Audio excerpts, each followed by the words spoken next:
we're here getting set up. I'm calling the Dune City Council regular meeting on Wednesday, March 13th to order. Towards us, okay. And can we get a roll call? Certainly. Council President Sheldon Meyer. Present. Councilor Tom Allen. Here. Councilor Susan Stone. Here. Councilor Robert Orr. Here. Councilor Alan Montgomery. Here. Absent and excused are Councilor Duke Wells and Mayor Bob Forsythe. All right, thank you. I would like to have you all stand for the Pledge of Allegiance. I pledge allegiance to the flag of the United States of America and to the republic for which it stands, one nation, under God, indivisible, with liberty and justice for all. Thank you all. Yeah, you were here. I remember. Yeah. Well, maybe you should have. Did you do roll call? Yes. Okay. You were here. You were first right after Sheldon. Yeah, I told him he was here. But Okay. Susan's here. Yes. Call me and then Susan. Okay. You want to do it again? No. Change. See if we're all set. Motion to approve the agenda. So moved. Second. Any discussion? All those in favor signify by saying aye. Aye. That moves and passed. Motion for the consent agenda. So moved. Second. All those in favor signify by saying aye. Aye. Again, a unanimous vote. Announcements. Dune City is looking for volunteers to help out with the 7th annual Dune City Triathlon and Duathlon. Volunteers are urged to register early so they can have the best chance to get their first choice for their assigned location. And we have sheets here that you can take and fill out and sign a waiver that indicates that you are smart enough to know what you're doing, and we'll do it. Second on the agenda is the Dune City Council will hold a town hall meeting on Thursday, March 21 at 6 p.m. to discuss the city drinking water program. And the Emergency Expo will be held at the Florence Event Center on Saturday, March 30th. Watch the Siuslaw News for details. And Jared, you'll make sure that it's in there, right? All right. The first public hearing on an ordinance to adopt new flood damage prevention code will be held before the Planning Commission on April 25 at 6 p.m.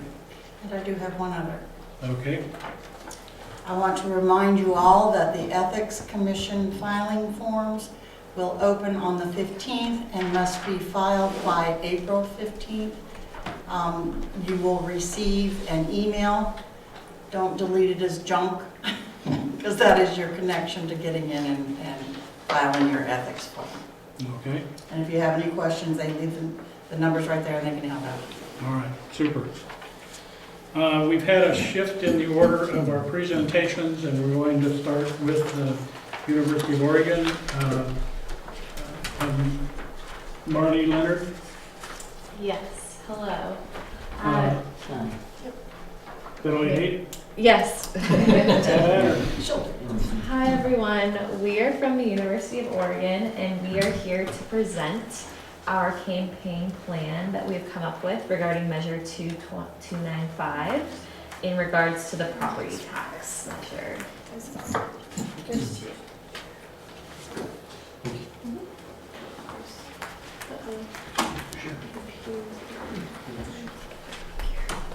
Okay. Oops. So this is our team. My name's Marley, and I am the account manager. And we also have Kira here on a FaceTime.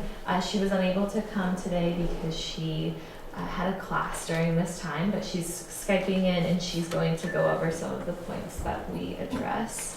She is our design strategist. Hi, I'm Bella. I'm one of the PR coordinators on the team. I'm Darren, I'm our media relations specialist. And then I'm Audrey, and I'm also a PR coordinator on the team. And just looking at the overview of things.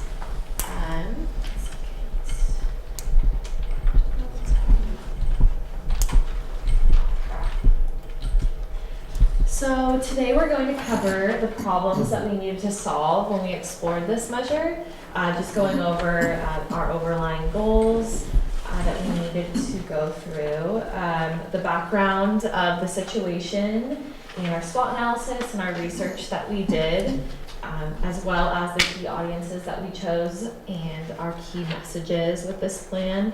And then we also will go into detail about the process of how we came to all of our strategies, objectives, tactics, our timeline, all the way through our budget. And we do have some deliverables, which are passed around, I believe. The little booklets, you guys can all take a look at it. It's basically our plan in full.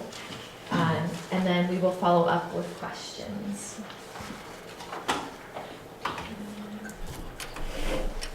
Okay. So to begin, we had a measure, and that was measure 2295, and we really needed to understand why this measure didn't pass in the midterm elections.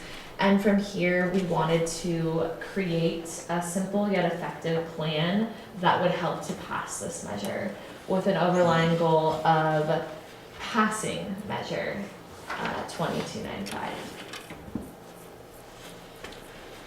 So first, a little bit of background on the issue. A lot of you guys may know some of this stuff or may have heard about some of this stuff already, but the tax that was proposed was a ½ cent per $1,000 of assessed property value.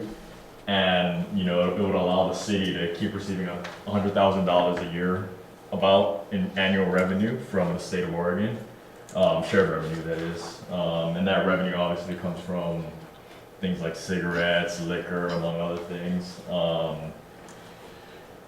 And so about a year ago or so, it was found out that Dune City was not charging a property tax, and in 2007, the state required all cities to start charging a property tax in order to receive the shared revenue. So that kind of slipped through the cracks for a few years, while Dune City was not charging a property tax but was still receiving the shared revenue.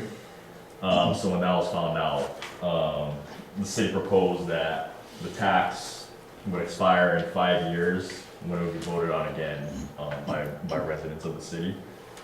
So the language on the ballot was basically just, shall Dune City impose $1,215.70 a year for 5 years beginning in 2019-20. And that kind of confused voters a little bit on the ballot.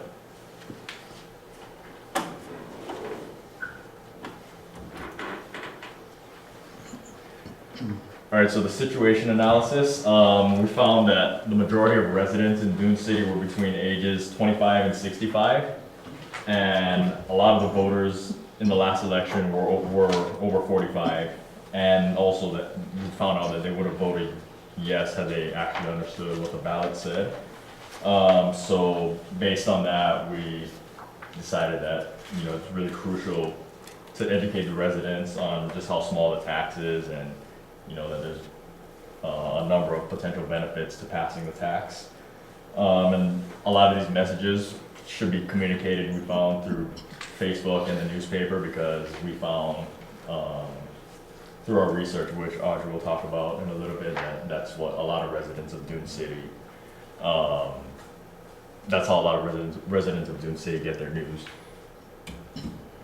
So this is just a SWOT analysis. It's kind of just a quick overview of a lot of different factors. So we found, again, that a lot of residents would have voted yes had they known exactly what the tax was talking about. We also found out that, you know, we needed to educate a lot of the residents about the measure, and you know, we needed to take advantage of word of mouth. Also, there were, you know, a couple of weaknesses we found were that, you know, obviously with a small city population, that could, you know, hinder the passing of the tax, and also some of the limited amount of media outreach platforms, and then a few threats. long-term residents may not want to pay the tax because they think that the tax may continue to increase over time, and also just a lack of understanding in general about what the tax really is. Okay, so our team conducted a few interviews and we sent out a survey that Jamie then sent out. And the survey found, this is just a little snippet, but I'll get to that. The survey found that respondents, they were basically half female, half male. So 50% of respondents were male to be exact, and then 48% female. And then 60% of most respondents answered that they were 65 years of age or older, which was followed by the age range of 55 to 64 at about 29% of respondents for that age.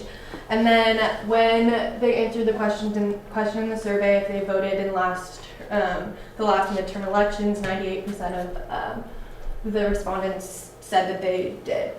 Actually, go back. Sorry.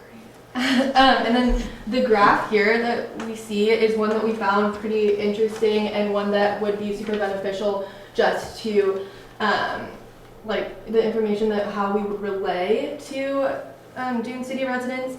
And so according to this survey, about 71% of people get their news, their local news from the newspaper, whereas 7% gets it from the radio, and then another 5% gets it from Facebook, and another 5% gets it from word of mouth. And then this is just a quote. When we were talking to Dune City residents, we found out that, as we've said before, that the wording was really confusing and that it was misleading and unfortunate, and that's why a lot of people did, in fact, vote no. So after completing our research, we brainstormed that the target audience is the current residents of Dune City. And this is due because ultimately it is up to them to decide if this measure is passed or not, because those are the eligible voters. And then also, those would be the ones seeing the consequences of the funding being taken away, and so the amenities being taken away. As for our two key messages, we have, if Dune City does not vote in favor of Measure 20-295, the town will lose the $100,000 a year that pays for their town's upkeep and amenities. And for our second, we have, if Measure 20-295 passes, the average homeowner in Dune City would pay about $1.50 a year. And the reason we chose these two solid messages is, one, because it shows the upkeep and amenities that you would all be losing, and two, it shows the little amount of money that you would be paying a year. As for objectives, we have increase awareness of Measure 20-295 among residents by 20% by October 5th, 2019, as measured by post-survey results. As for our second, we have increased the importance of voting yes on Measure 20-295 among residents by 40% by October 30th, 2019, measured by post-survey results. And for our third, we have increased number of residents voting yes on the measure. Sorry, I'm getting tired of saying 20-295, by 50% by post-election as measured by ballot results. And the reason we chose this timeline, which Marley will cover in a minute, is because we think that this is a realistic and achievable timeline to get all this completed, as well as we'll go over the tactics that will be implemented at this time as well. Okay, so as far as strategy, we mapped out a few just kind of tactics in order to help Dune City residents understand what is on the line if the measure does not pass. And because there's a very apparent stigma around taxes, so it's crucial to emphasize what will be lost in comparison to the small amount of sum of money that they would be paying. And so our team has decided that visual communication would be the best option, just because it not only catches attention and it's easy to understand, but as we've said before, one of the main reasons that the measure did not pass was because of the miscommunication via the language on the ballot. So it's important to have a visual that people can associate with the sum of money that they will see on the ballot, and so they can think back to that when they're voting. And so for our first tactic, it's an infographic. We thought that we could post that around local restaurants or just popular gathering spaces. It's really visually appealing. It is also very easy to read and not a lot of words. Then secondly, we have a news pitch that we drafted. So as if you remember when I was talking about the research, 71% of residents said that they do get their news from the newspaper. And newspapers are thought to be very reliable. It's also the best way to have people read in-depth and complete explanations about the measure. And then lastly, social media content. So we drafted up some kind of graphics that explain what will be lost or what the measure will help Dune City keep, I guess, and then also the sum of money. They're in the books that we put out. So, but then, so if you remember, 5% of people get news from Facebook, and another 5% get news from word of mouth.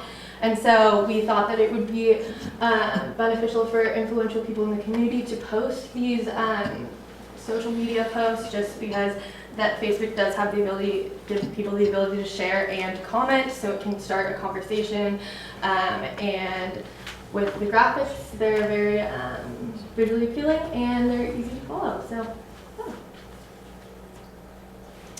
Okay, so as for timeline, we're thinking that if you choose to implement this plan, September 18th would be a great start date to get the word out, and that would mean putting those infographics all along local restaurants, stores, any public gathering places like we mentioned. And then moving into October, we have our first influencer post.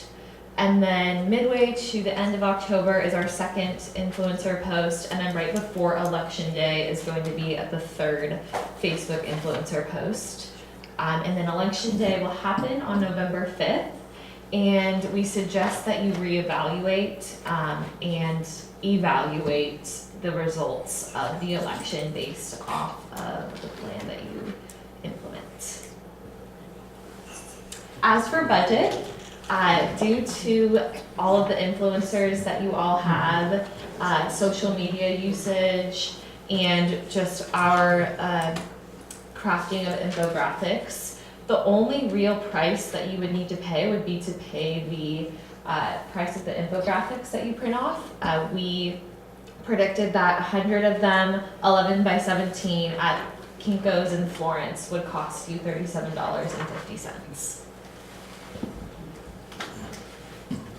And then as for deliverables, we've provided you with a completed inbound PR plan, which is being passed around somewhere, and you guys can also look at it throughout the meeting and at our client's discretion.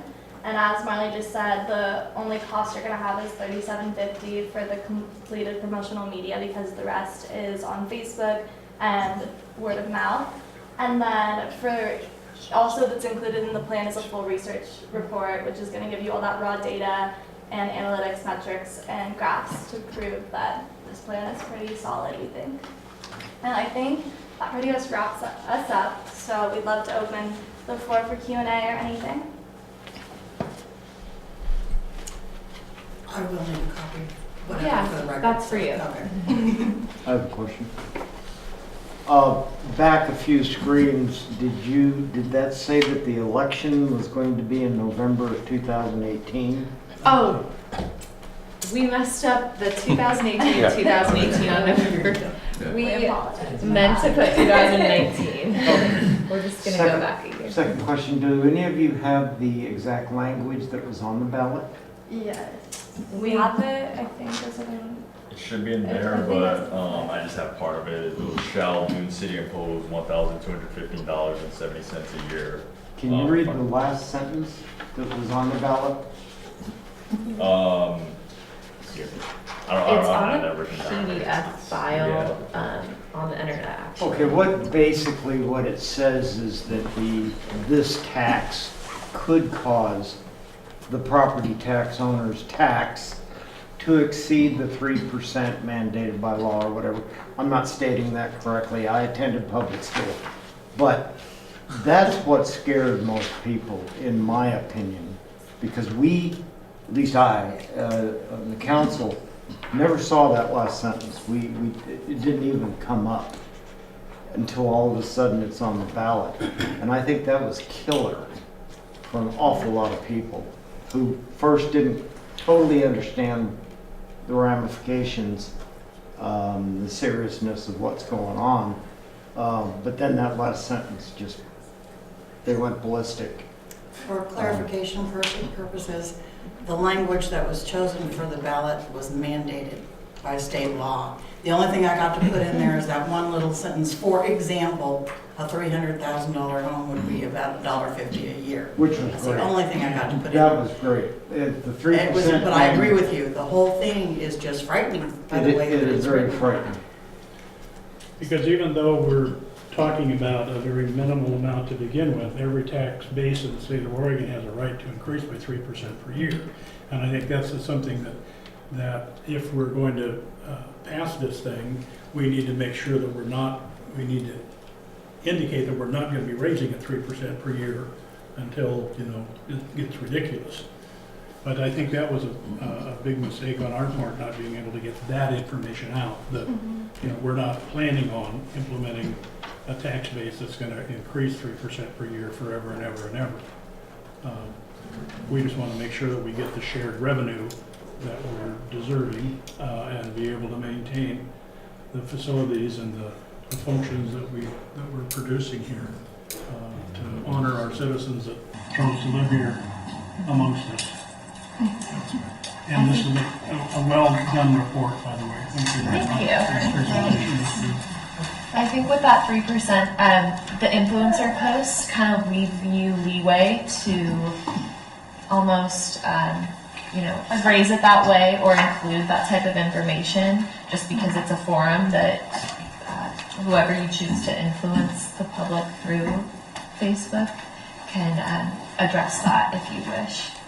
So Lynn, waiting at your first question. I have a quick question. How statistically valid was your survey? How many people, what percentage of the population did you survey in the past year? We have about 30% of the population respond to our survey. Which tells me I should use survey money. Any other questions? Well, with that, I guess we'll let you get back to start studying for your next claims. Thank you. Well, thank you so much for your time. Thank you. Well done.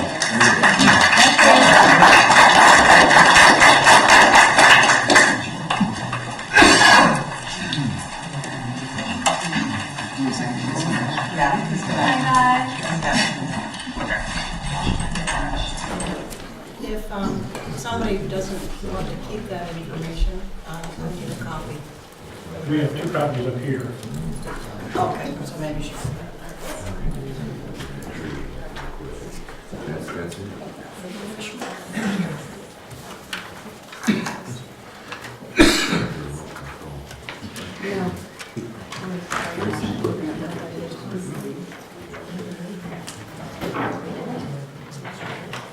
Take an opportunity to get a drink, go to the bathroom, stand face to face with a duck.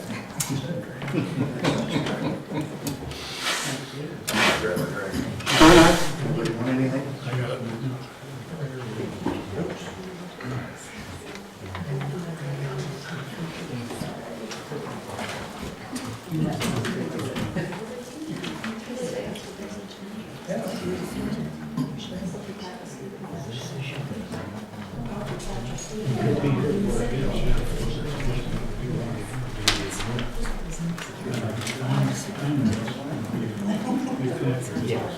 Thank you.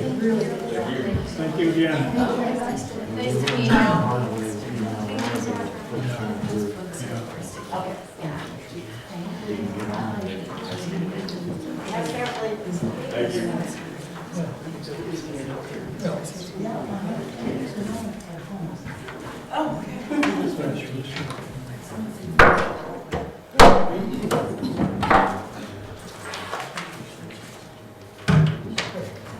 I can do a little bit of intro on this while he's getting set up. That'd be great. This is Pat Hart, and he is an AMI specialist with Ferguson Waterworks. Ferguson Waterworks is the company that also assisted with the installation of water meters in the city of Florence. and a lot of other places. So I asked him to come tonight to discuss with us the installation of automated meters, with a specific emphasis on the radio meters, because we have a lot of trees, trees and hills, and the radio might be better. But so he's going to make a presentation and then open it up to questions. Excellent, all right, well, thank you. That basically covers my second slide right Oh, there. good. So that's perfect, I'll go. I appreciate your time, I'll try to make it quick. I know you guys got a lot on the docket today, but, so basically, as you said, yeah, I work with Ferguson, and we're in the meter and automation group. We are a distributor for Census, so that's who the manufacturer that we are a distributor for. I kind of wanted to start out, just to give you guys just kind of a, there we go, a ballpark. It's a little small on the screen there if you can see it, but I kind of like to show, I cover all of Oregon, Northern California, and Southwest Washington. But the focus here is primarily Oregon. I kind of want to just give you a ballpark of about where we're at in the state. So customers, I need to update and add a few actually in there, but that gives you kind of ballpark of customers who are currently using Census meter technology. It could be everything from they buy our large meters, they buy our small meters, they do a drive-by system like we're going to talk about tonight, or they do a fixed-base AMI system. Like Seal Rock did that this last year with us. But primarily, I like to kind of just make sure I'm on the same page. I know Jamie and I talked a little bit last week. Sounds like about service-wise, you're around 200, ballpark. Currently, I don't think you currently aren't using no meters, are you? I just thought about that. No, we do have meters. Do you have some on there? So is this about the same age-wise ballpark? 1 year? 2007, so 10, 2007, yeah. So maybe not quite as old on there. Everybody's different, but and you guys hand read them? Do you go out Yes, there and well, people who live there hand they live there. They go out there. hand They read go out them once a there year. and read them and write them down, and then set them in there. So a little bit of time. It sounds like it takes. And then you manually I manually input up there. I'm assuming it takes at least a couple minutes. Would be my guess. a lot. Yeah, a couple minutes. Yeah, I figured that. Yeah, if you're like me, I would be fat And the fingering worst down is the there. conversion into the state form at the end of the year. Yeah, absolutely. So that's what we're going to talk about. So essentially, that's where you're at. She asked me to kind of talk about maybe an option for you guys to consider on that. So first thing I want to talk about was the meters. There's a couple different things to look at when we talk about meters. The traditional meter is positive displacement, right? It's got a chamber in there. You measure water in, you measure water out. We've got the Census has got a brass meter over there that's been around for decades. It's our SR2. It's a great meter. The challenge with that is the price of brass continues to do this, so it increases prices on that. And so we have a composite version of that. If you guys, do you want me to pass any of this around? Maybe just leave it here. It's up to you. I like to look at stuff. I'm a visual nerd, so it's up to you guys. I can leave it here, or you want me to pass it? Sure. So this is an example of one of the meters. This is our AccuStream. There's actually a couple tabs that go on there. I noticed that somebody borrowed that for a demo and took it apart and forgot to put my tabs back on there. But it's a positive displacement meter. It's got an electronic register on there. It's got, it records, hourly consumption and has all the leaks, alarms, and that kind of stuff. So when you go out and read, it will trip if it's got that. But at the end of the day, positive displacement. I just want to make sure that everybody's on the same page on that one. It only registers down to a certain low flow range. Basically 0.25 is traditional on the spec sheet. A mag meter, electromagnetic meter, would be the opposite of that. This would be our example. This is our IPO meter. If you take off the tabs on there, you can see it's a straight pipe. The water shoots right through it. There's no moving parts, and so it's a much more efficient meter. Nothing to wear out, and I'm kind of cruising through this without the slides here, so I'm going to catch us back up on here. And so there's a lot of benefits to that. Example, the 0.03 gallons per minute, 7 teaspoons of water, it'll register basically a click. I live in Eugene. We're about to get a bunch of those out where I live right now. It's a very efficient meter. The benefits to the AccuStream is price. It's on the scale of where things at. It's definitely kind of in starting. It's proven. It's been around, that technology, as I said, it's been around a long time. It's got the smart register technology, like I talked about with the data consumption hourly. It'll tell you hourly what's gone through it, which is handy. I'm going to talk a little bit more about that in a second. The mag meter is just at its core difference. It's just the low flow accuracy. It's going to be, if you put the two together, it's going to be a more accurate meter. It's going to register all the way down, like I say, to that low flow that the other meters just simply don't pick up. Enhanced warranty with that. It's got the typical warranty is 20 years on those, 10 years bumper to bumper, 10 years prorated is the typical range. Census changed that, so this last year they increased that to full 15-year warranty, bumper to bumper, only 5 years being prorated. On the other meter, you've got a 20-year warranty on the register itself. You've got 10 on the body because, as I said, it wears out over time. Yeah. New meter accuracy. That's one thing I wanted to talk about though, is because there's no moving parts on that electromagnetic meter, it doesn't wear out. Census puts a stamp on that and says new meter accuracy from day one through the 20-year period, because there just simply isn't nothing. There's nothing to slow down. The traditional meters, 5 to 7 years is typical when they parts start to wear a little bit and things start to slow down.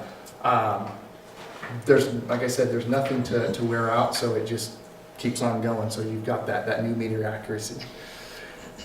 Radio read, that was one that Jamie wanted to talk about too. So we talk about radio reads with ours. This is our radio on here. It's, if you like to open it up and look at it, you can tear it apart. It's not going to hurt my feelings. But at the end of the day, it's a, I'll show you actually. It all comes apart. It's a completely sealed unit. That's what you're looking at right there. This is just simply the housing. But what you'll find, if you look on there, you see there's like a single port. See, there's actually, it's made for duals. So if you've got two houses, you see there's 2 pit sets next to it, you can actually put a dual port in there and you can kind of put the two together. There's 2 separate radios. It's a savings because they're housed in the same unit. But what you'll do then is it plugs. So if you look on those, see that the cable that comes off the registers on there, that will just plug right into the back, and now you're ready to start radio reading on there. So it's a pretty simple deal. Where's the outflow on that? If there's 2 inflows, where's the out? The out, that's the antenna's right there on top. See that little black piece right there Just the radio. that sticks up? Yeah, this is just the radio itself. Okay, Yeah. gotcha. So that's the antenna part right that's on there. But it has to be plugged in to read? It does, yeah, to radio read. Absolutely. Yeah, you can go ahead and read it. Like right now, if that was in service, you could walk up to it and it'll go, it's fine. But if you wanted to go ahead and radio read, meaning that you wanted to drive by and pick up reads, not have to manually get out there, get down, open it up, wipe off the register and write down a read, it'll transfer from there to the handheld. Okay. So, yes.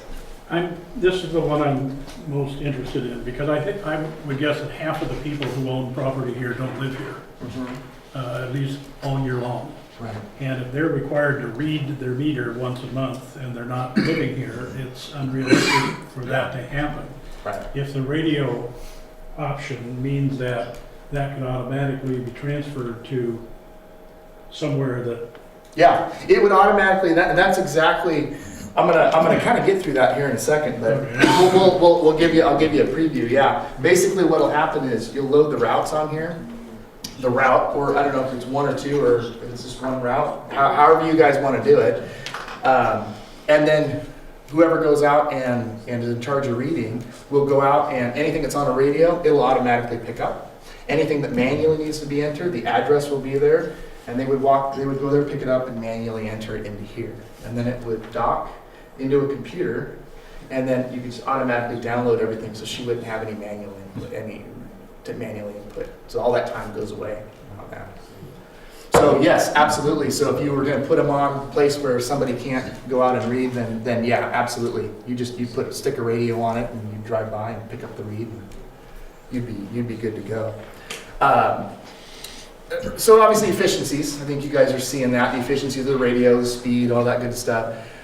Safety, I always like to bring up safety because I'm out each week with customers and we're doing trainings or whatnot, and I don't know exactly, I haven't been everywhere here, but sometimes, we're along busy highways and stuff like that, and it can be dangerous. I've actually had a couple of close calls where cars come clipping by, so there is a little bit of a safety thing if you can remove somebody from having to be out and about doing that, with the benefits of that. Primary use license, ours operates on a primary use FCC license frequency band between 900 and 950 band, and it's paid for, and so it's a clean channel. So every one of our customers, so when you look at that map, everybody that's on there that's a radio read customer is on their own licensed frequency band.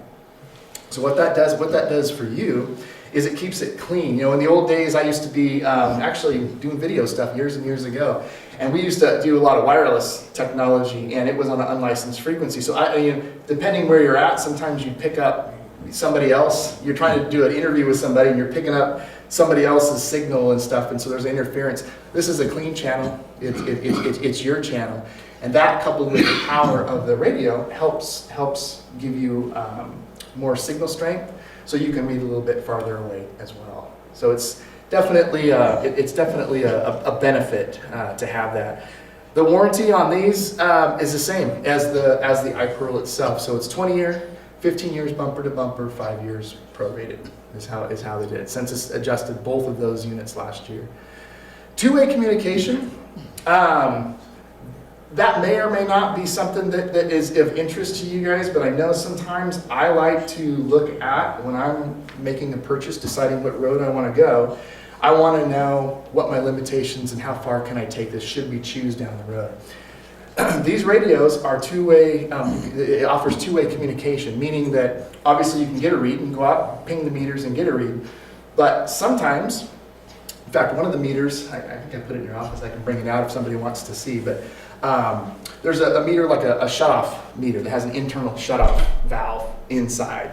And so I've got customers that say, hey, we've got some, and I don't think it's probably the case here, that's why I didn't necessarily put that on there, but I've got some customers where they have to go out and do a bunch of shutoffs every month, and it's the same people, and can be dangerous.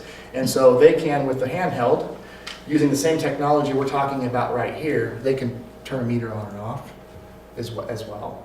You can also do a firmware update. So if you look at the radios on here, because this is one of the questions I had when I first started, is about, hey, this is cool, great radio, but what's happening when the next latest? Do we have to replace everything? But if you guys look on here, you see there's a firmware version. Yep. So if you notice on there, these are firmware updatable because you can talk back and forth to them. If such, technology changes in the next few years and the latest and greatest gizmo is out there and you want to be able to utilize it, you feel like it fits what you guys are trying to do, you can update your firmware on your radio with your handheld and be able to utilize that technology. You don't have to go through and say, well, we're just gonna toss these and now we gotta go purchase all brand new radios because this version doesn't do it. So I thought that was a big one for me actually. Firmware updates we talked about. Customer service, this is one thing that I think is real critical. So we talked a little bit about it. You've got it in your radios and also with either of the meters.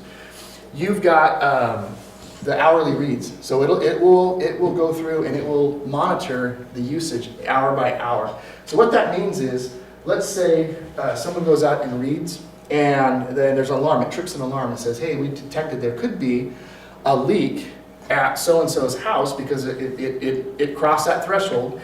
After they get done reading, you can go out and do a data pull with your handheld, and you can log into that radio, or you can go into the meter itself, and you can go through and you can see hour by hour what's gone through it. So what that happens is, I I do this all the time, where I'm a huge proponent of data, because it helps with disputes. If someone says, hey, I was getting a bill or whatnot, what's going on, you can go through and look and go, well, clearly you have a leak. Or you can look in there and you can see, well, maybe there was a big spike in usage that you forgot. I get those all the time where customer forgets, oh, that's right, I filled up my swimming pool. Or I forgot, darn it, my husband left the hose on the other day when he washed the car, left it running. We realized after we got back from the store, it had been running, we turned it off.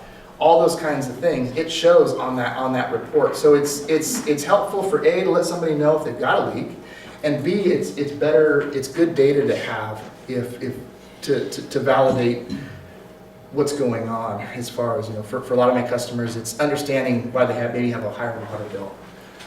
Otherwise for you, it's also just, it's good data to give to them, as far as if they have, like I said, if they have a leak. And you can adjust those thresholds on the computer as well too. If you said, hey, I want to know that if a gallon of water or 2 gallons or so forth has gone through this meter consistently for, let's say, 12 hours, 24, 36, however you want to do it, you can adjust that.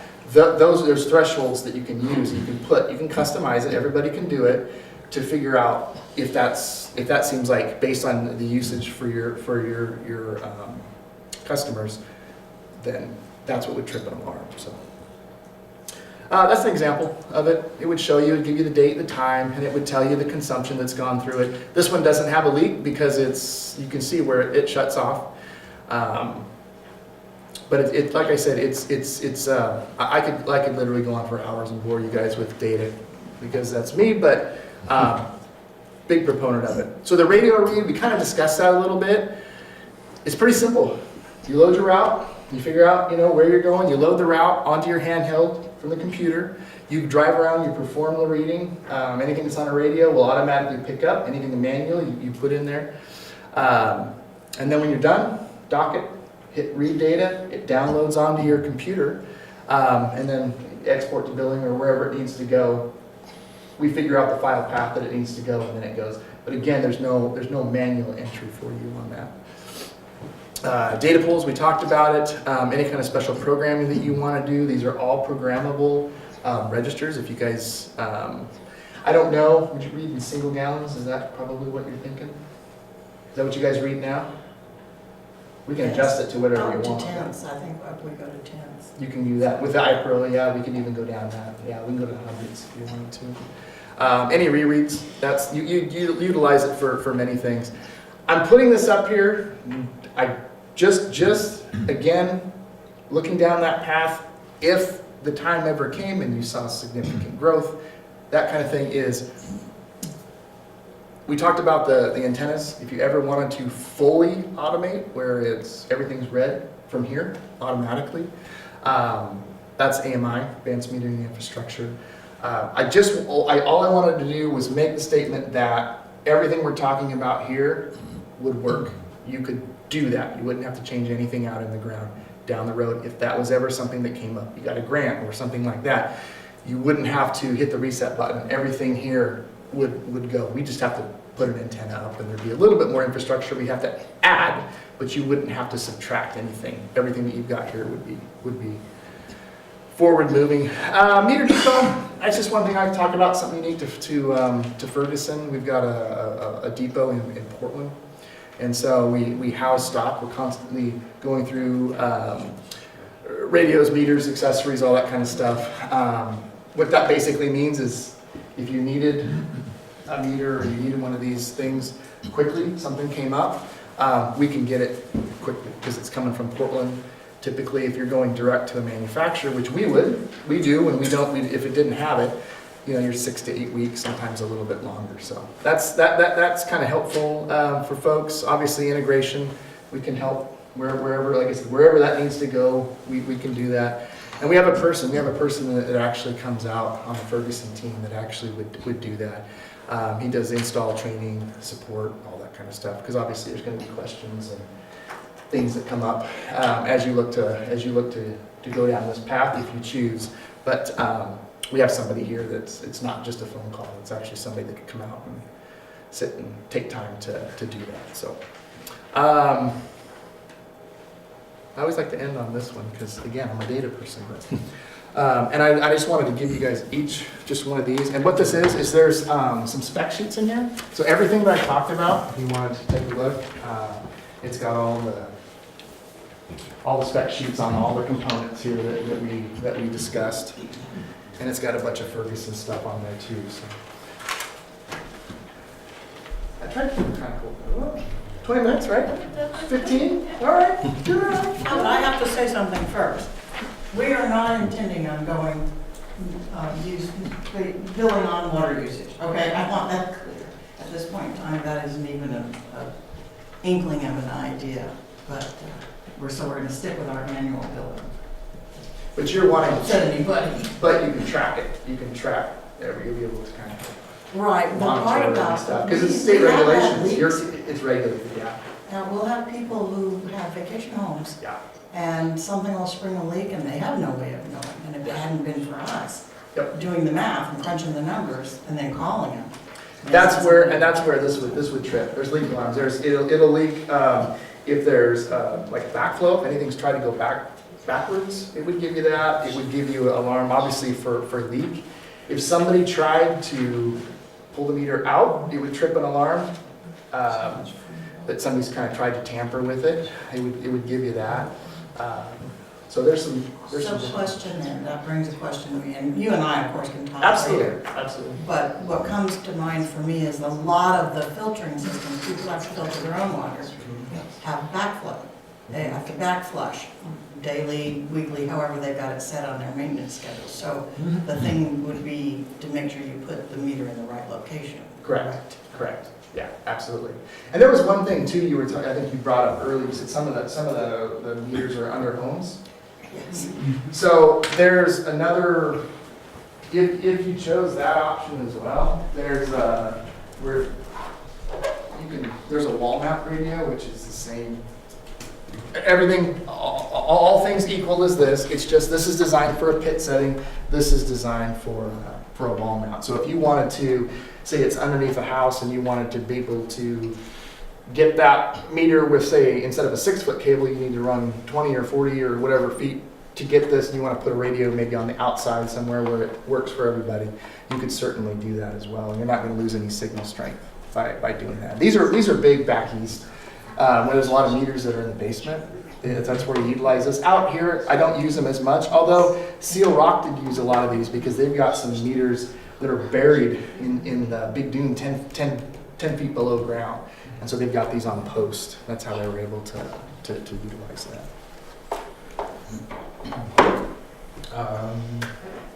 Other questions on there? Yeah, absolutely. Really reading the radio. Want the light on now? Probably could. If you're done, yeah. Okay, so, are these owner readable? Absolutely. Okay, there is a Yeah, screen there's on a, there. if you look on there, there's a, yeah, absolutely, you can flip the lid and it'll, either one. This one's got a toggle on there. Look at that, so yeah, it's got a little, look on there, so that one's in gallons in there. Yeah, absolutely, there's different like flow rates and stuff, so there's different, you know, like that's alarm settings if you wanted to look at that. Okay. But yeah, absolutely, they're all set for that. Power source. If these are out 100 feet, well, you've got a pump usually down by the lake or whatever you're pumping out of. They're 110? These are all just regular batteries. If you're looking, are you looking for a larger meter?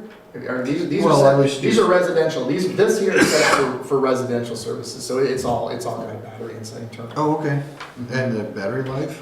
20, Oh, yeah, less 20. than- That's how they base the Wow, warranty okay. on it.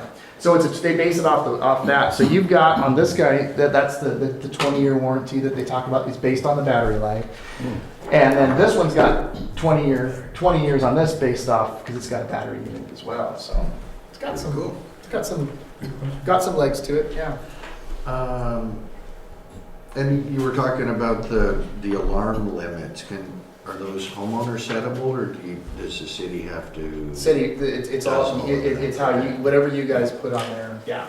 No one can go out and tamper with it and create their own customized. When I say customize, that means customize on your end. As far as the thresholds, the alarms are already set. It's just a matter of the threshold, because sometimes if it's, if you got a high use, but yet you know that there's a high use of water going, it would trip an alarm all the time to drive you nuts. So maybe you want to raise that or lower that. You guys can, well, us through our gentleman that would come out, would work with you to determine what threshold settings you want. And that's individually settable with each meter, not It would be a group of meters? It would set it up. You probably would set it up as a group. Yeah, yeah, you would. It would be hard to do it individually like that. It So would I be would- very handy for the vacation home to have a low and the house with 6 kids next door to be high. Yeah, no, I get that. I get that. Okay, and, well, there's no way to answer this one, but future consistency is what I wrote down for a note. You were talking about upgrading these, but, well, you don't know if there's a new system coming out next week. Well, what I can say is, like I said, that meter out there, over there, has been around for probably 40 years, long time. Okay. So they don't change technology just overnight, but everything is kind of forward moving. So even though that one's been out there, that technology is in this one now because of the brass. Like I said, keeping in line with cost. The mag meter has been out now for about 10 years, and it's if I had that map up there, I could pinpoint and tell you who's all been got it and using it and utilizing that. I can't say what's going to happen in 20 years. I'm sure obviously there'll be changes. We just look at your cell phones and stuff. I mean, things change. But I know that for quite a while you'll be able to utilize with the radios. That was my thing. Is if things change, you still got to plug and play a little bit. Your radios are still going to be able to work and upgrade. Like I say, that meter with the shutoff valve. I call it a cousin to the iPro. It's a mag meter as well. It's got shutoff, it monitors pressure, monitors temperature. It's got 2 batteries in it because it's doing a lot of horses working in that one. But that would be an example where, now this is the latest firmware, but let's say you guys had started 2 years ago down this path and said, hey, you know what, we'd like to have one of those meters. The only thing you'd have to do is you just update the firmware on that one particular radio where that goes, and you're able to continue to advance forward. That's all I got. I have a couple of questions. Yeah. How user-friendly is the software in this system? It looks like there's some complexities to it.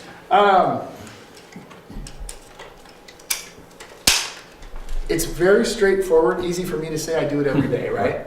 But it is truly simple in that we get you all set up, we train, and it's a matter of like for here, if you want to load that, you push a button that says load data, and it loads it onto there, and then onto your handheld, and then you go out, and then when you're done, you push a button that says read data, and it downloads, and then it's just a matter of just wherever we're telling that file to go on your computer. It's just a matter of, and that's a typical, it's the same folder is where you put it.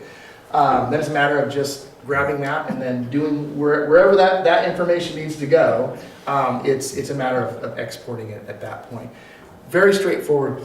When we talk about the reading portion of it, it's much different than the old days. So when you load it onto the handheld, literally you'll have every address will pop up. I don't have a route loaded on here, otherwise I would show you guys. Every address on your route would pop up. And there's a little button that says start reading, you hit start reading. And so if it's radio, if you get within your range, typically about 800 feet is what you're going to see somewhere in here. You get within range, all of a sudden you'll hear a little beep, and you'll look, and it's like, well, check mark goes on there, and that goes off your screen. If there's it's very visual, And you'll look, and as you're going along, you'll just say, okay, well, 5% is complete, 10% is complete, 50% is complete. And when you're done, I mean, you're not going to stop reading until, I mean, it'll tell you right there. If there's something that hasn't picked up yet, you'll be able to see that.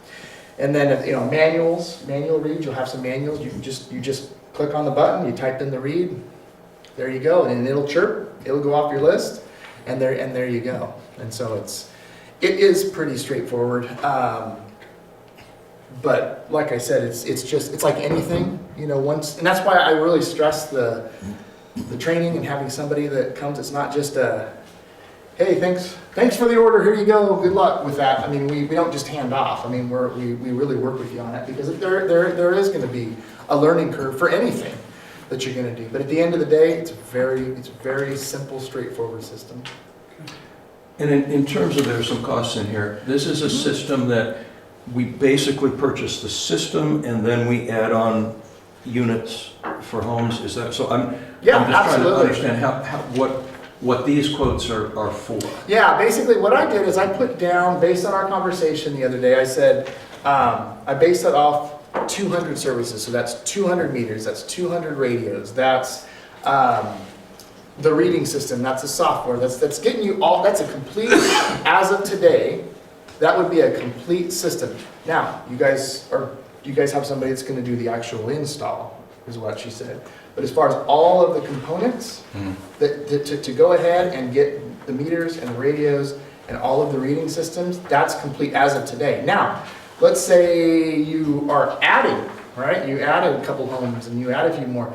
That's just a matter of adding another. At that point, you've got the reading system, everything's all set. It's a matter of getting a new radio and a new meter and adding that into your route. So now you've added a new home into your route.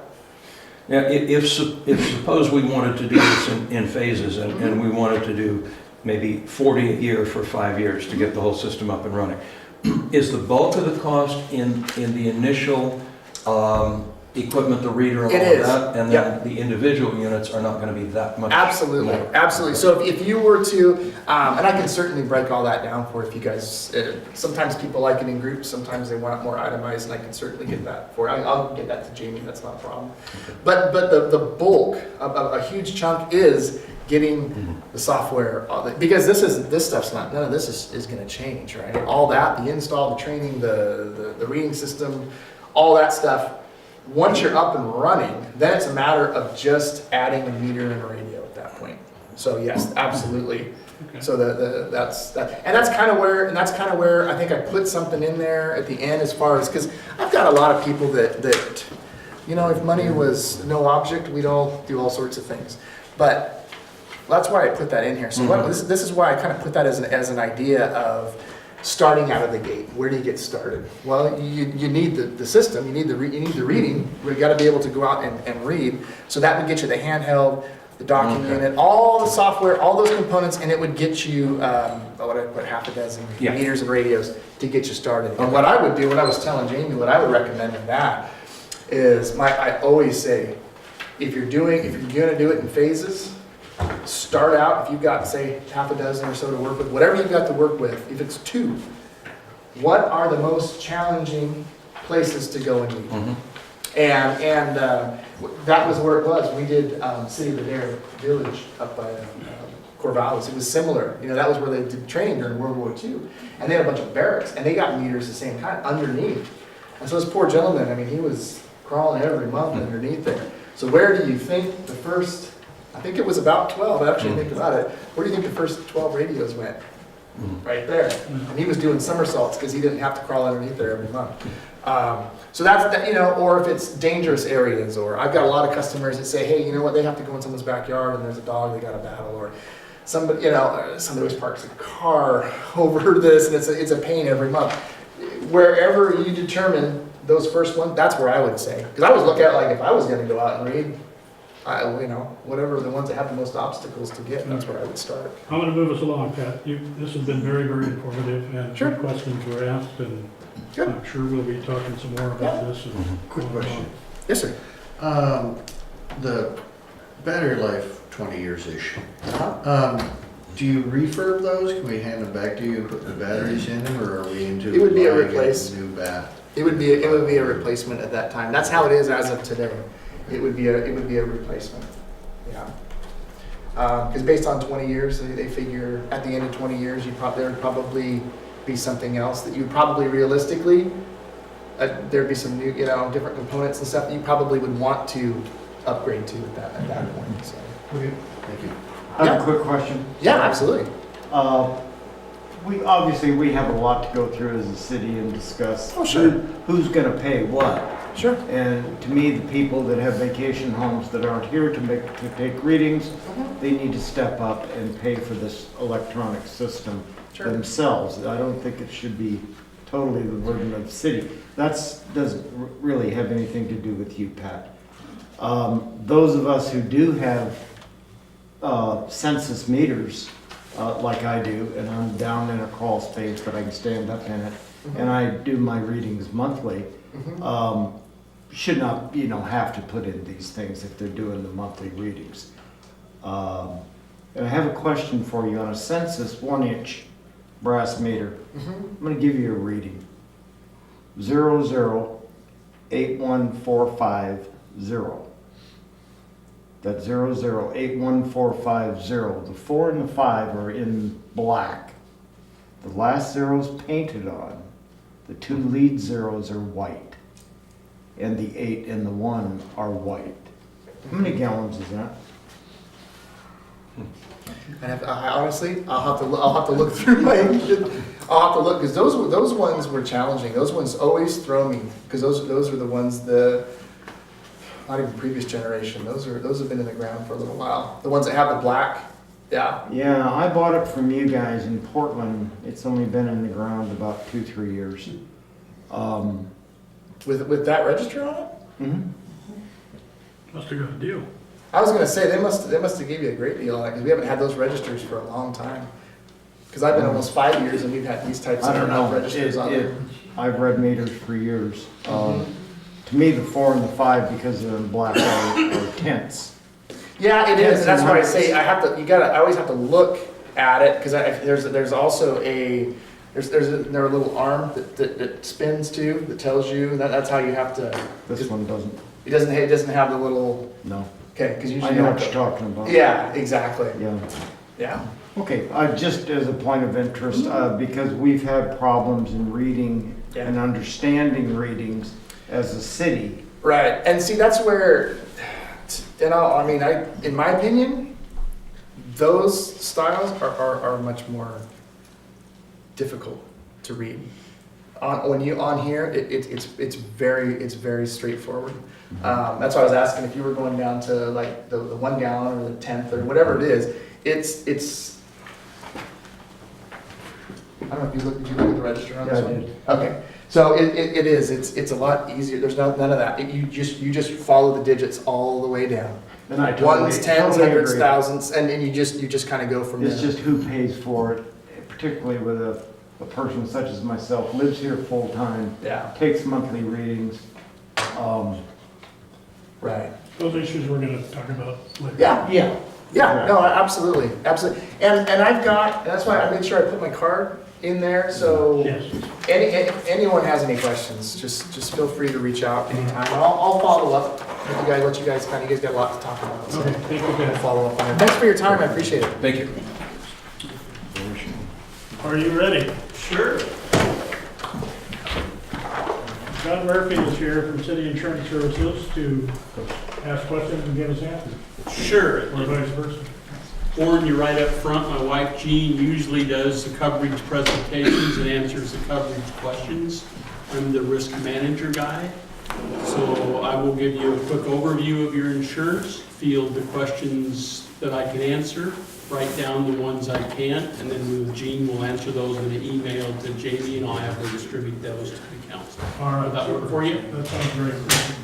Okay, your insurance is through City County Insurance Services. That is not an insurance company. It's a trust which Dune City is a member of with all the other participants. If that trust has a good year, they use the reserves they haven't had to spend on claims as premium relief.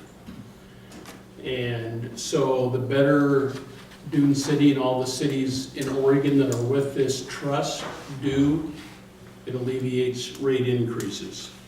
You have all lines of your insurance with city county insurance. You have your property, your liability for general liability, your auto physical damage, since you have a couple now, and your workers' comp is also with them. For your property and liability renewal for 2018-19, you paid $3,703.39 for that coverage. Your workers' comp was, I believe,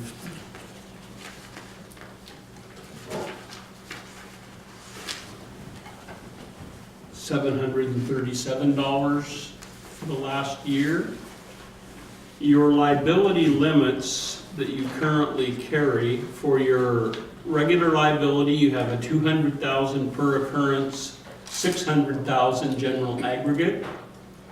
You have purchased excess public liability for $4,800,000 per occurrence, for $14,400,000 general aggregate. So you have a total of $5 million per occurrence of liability coverage for your general liability and auto, and a $20 million aggregate for your auto and general liability. Now what aggregate is, in any year you have one claim, you say they'll pay up to the $5 million. You have another claim, and another claim, the total they'll pay in 1 year for all claims is the $20 million. You know, one little caveat that I'm gonna throw in here real quick, an ethics claim directed towards a public official, there's only $2,500 per individual, and only $5,000 total for all public officials. So that is, they put that low limit to discourage you from doing anything unethical. You are, and one thing I really need to stress to you, you never want to act as an individual. You need to do everything within the scope and duties as described in Dune City's policy and ORS statutes, what a counselor can and cannot do. If you act outside of your scope of duties, there is no coverage.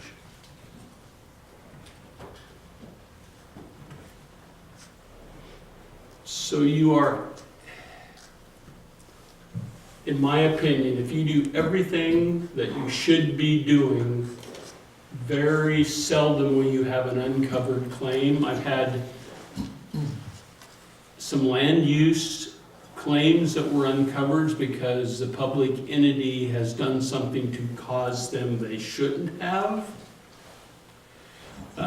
Claims typically aren't covered that are considered an act of God. For a claim to be covered that is filed against Dune City has to do something wrong.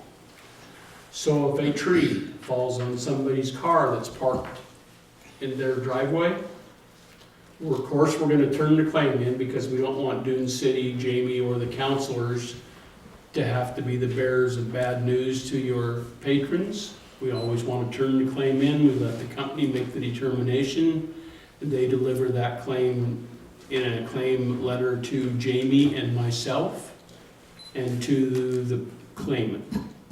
So an act of God, tree, wind falling over in a storm, not going to be covered. Unless it is truly, I've had a few covered where there was a danger tree. Claimant has wrote a letter to a public entity and informed you that you have a danger tree, it could damage your house if it falls. We've had a few of those claims paid. You guys have done a great job. I don't think we've had a liability claim off the top of my head since 2013 probably. You guys have done a really good job. Any other, you do have flood and earthquake coverage for your property schedule, which is roughly total about $500,000. You have for things covered on the property schedule. You have City Hall covered for about almost $500,000. And you have Pump House covered at $3,350. And you have, in the generator, we have it covered, because it's considered property and open, it's covered at $15,190. And we have a viewing deck that we have covered for $8,241. City county insurance per entity offers their flood insurance that has a $5 million limit. And their earthquake insurance has a $5 million limit. So you would be fully covered up to your $500,000 on your property schedule unless there is a major event, say in Oregon, say we have a big earthquake, tsunami on the Oregon coast, and the pool only has, I don't have that number with me, but for all of the entities, we'll say it might be $350 million. That's not accurate, but I'm gonna use it for a figure. So everybody's property schedule would be prorated, and you would get a prorated amount for what you have insured. Any questions on the specific things that you need me to answer or get answered for you? Yeah. With regard to the generator, that's considered personal property, right? It's considered property in open, Tom, which means it's not in a building as contents, and it's not a structure itself, yeah. It being in the open therefore causes it to be scheduled as opposed to rolled into personal property? Yeah, we do have it scheduled as a generator at 82877 Spruce Street. It's an Okay. item all by itself. So being outside Yes. causes that to Yeah. happen? Yeah. Okay, thank you. Is this, considering what you said at the outset about the type of insurance this is, does this get shopped around each year, or are there no other options? To be honest with you, there is no other real insurance company writing cities and counties in Oregon at this time. You can go to Lloyd's of London or somewhere like that and request a quote, but the last time we done that, years ago, Dune City, I believe, was asked, not renewed with city county insurance years ago. And we had to place them in some what we call a non-standard market, and it was much more money for a few years. The city county trust in Oregon is about the only game for cities and counties. And when were the limits last reviewed with either Jamie or with the council? Your policy renewed on July 1st. Jamie and I start the renewal process usually towards the middle of April, 1st of May when it's out. I bring these sheets out, we discuss the coverage with Jamie, and then I have sheets that we send those in, they give us their rate proposal. They send me those, I bring those out to Jamie, we review them, and she signs them, and we send them back in for a 7/1 renewal date. Every year, Bob, to answer your question. Thank you. And then a lot of times, like, you might not get charged for the new truck, because they do interim invoices. If it's so close to renewal, we just add it, and they don't charge you premium until the next renewal. A lot of those things. We have a risk manager person that comes out. Katie Dufree is her name. We come out and met with Jamie a while back, and we go over best practices, a few things that the city needs to do as a public entity, what you have to post for your workers' comp coverage because it's a trust, and we review all that. And if Jamie has questions, if ones that need legal advice, we send them to the legal department at City County Insurance. They help us with an answer. They have limitations what we can ask them to do, but they, in my opinion, they do a real good job for you.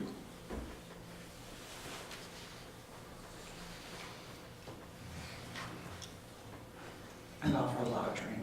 What's that? And offer a lot of They training. offer a lot of free training that we can get online, like your bloodborne pathogens that, Oregon require now for people. They can get online, do those trainings right here on site.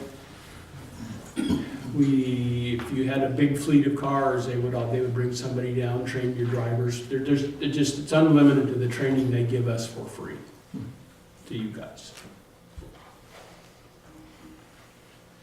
Other questions, comments? No.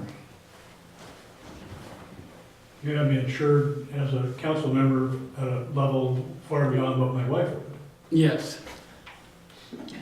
I know that feeling. Thank you very much for My your... wife tells me I'm worth more to her alive than I am dead, so she won't shoot me. And don't hesitate, if you have any questions, ever get into Jamie, she'll get into me, and we'll get you an answer in a timely manner. All right. Great, thank you. Thank you. And I'm gonna leave with Jamie the liability coverage document, Oh, good. just in case any of you want to peruse it and want to be a legal.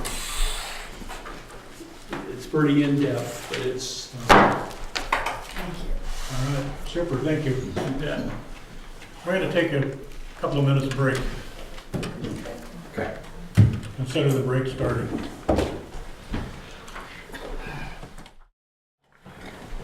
All right, we're going to resume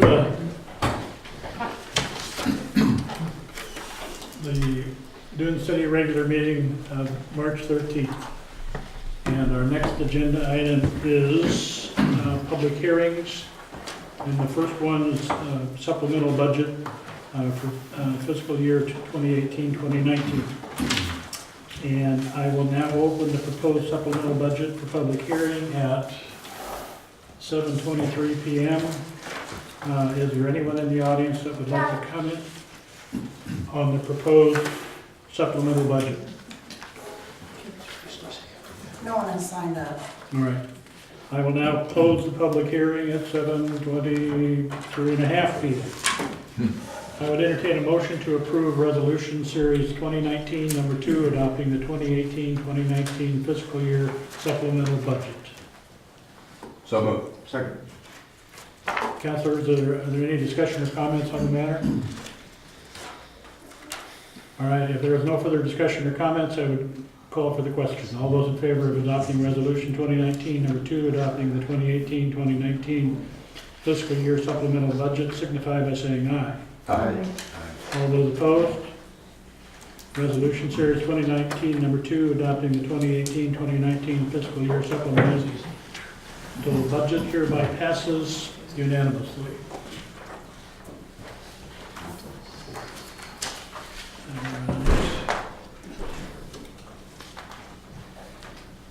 Now, the second public hearing, I will now open the proposed, I don't know that I gave you the script for that. you didn't, but I'll try and fake it. Well, there's no real, All right, there's no we're having a order, but public, you can open the public hearing on the issues. I want to open the public hearing on the need for speed bumps on Maple Drive. And the first item is staff report. And the first item is staff report. I'm opening it at 7:25 p.m. And staff report. Okay, to get you up to speed, in your package you have a map of Maple Street.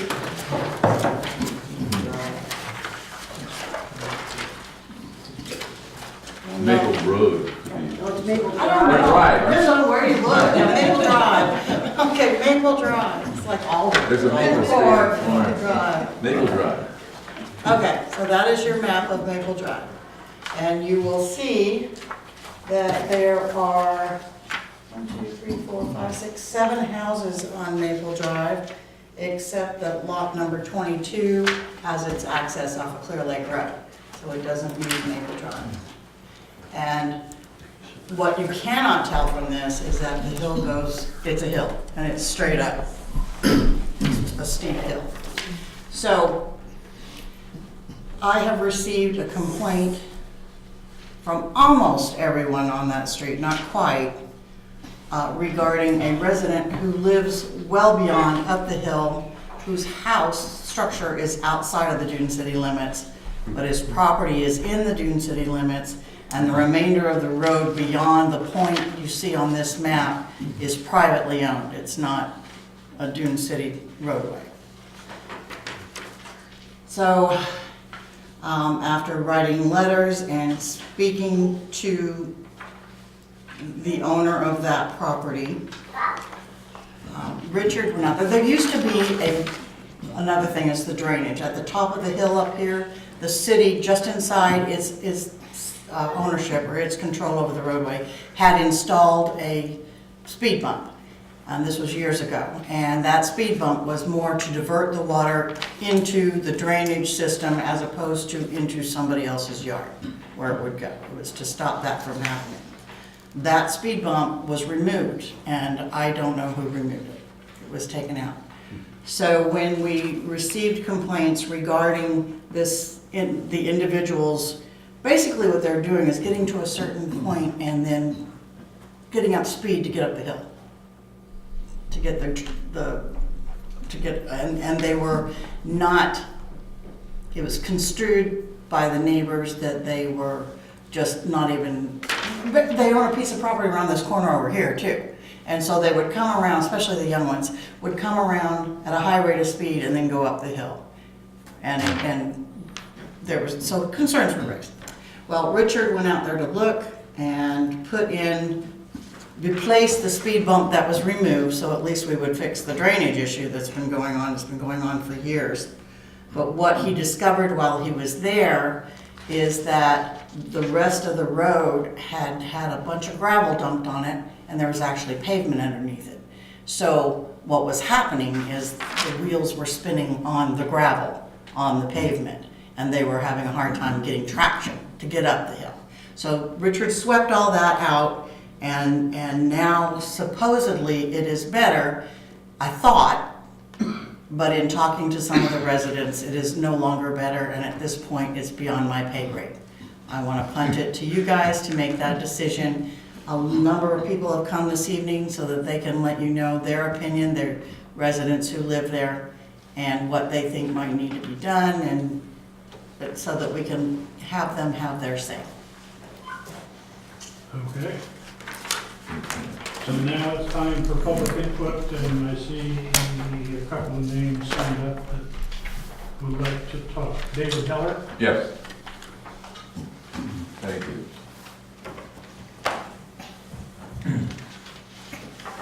I did have a statement. Mayor, councilors, staff, thank you for this opportunity to speak. We need it. My name is David Heller. My wife Lori and I have lived at 5660 Maple Drive. It's on the southeast corner of Maple and Earhart Road for 17 years.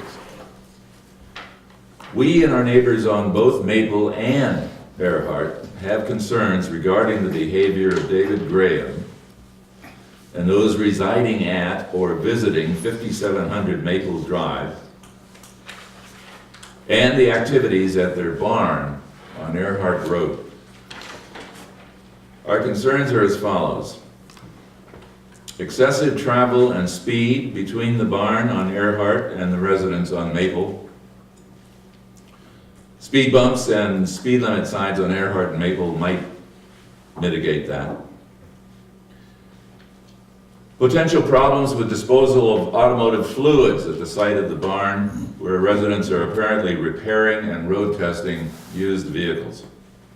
The odor of oil can be detected when passing by the barn, taking a walk, or driving by even. Residents at 83682, 83673, and 5700 Earhart also have complaints regarding noise from vehicles being tested on Earhart and speeding. We have heard gunfire and automatic weapons discharged in the neighborhood. Mr. Graham owns a gun shop. We've heard multiple barking dogs. Mr. Graham raises German Shepherds, apparently, at that location, 5700 Maple Drive. And just Mr. Graham's apparent general disregard for his neighbor's safety. Additionally, as noted by Jamie, our understanding is that Mr. Graham's residence is in Lane County. The barn is in Dune City.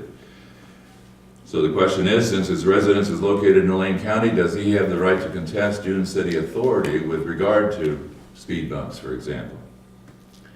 If speed bumps are the answer, we feel they should be installed lower down on Maple Street before the vehicles can get up speed to get up that hill. Finally, we appreciate Jamie Mills' responsiveness to our concerns, as Mr. Graham seems to be unapproachable and unresponsive to date. And that is about it to summarize. You will hear from some other neighbors. I have copies of the statement available if you'd like to have them.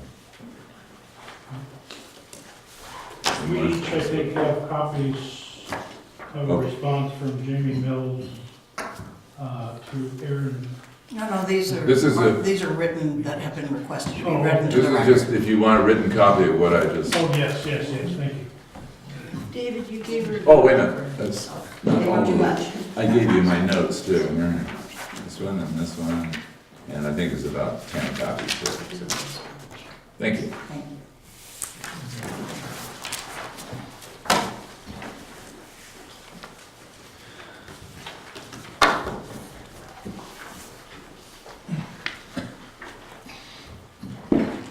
And Brian Lincoln. Yes, so I'm Brian Lincoln. I live on 5670 Maple Drive.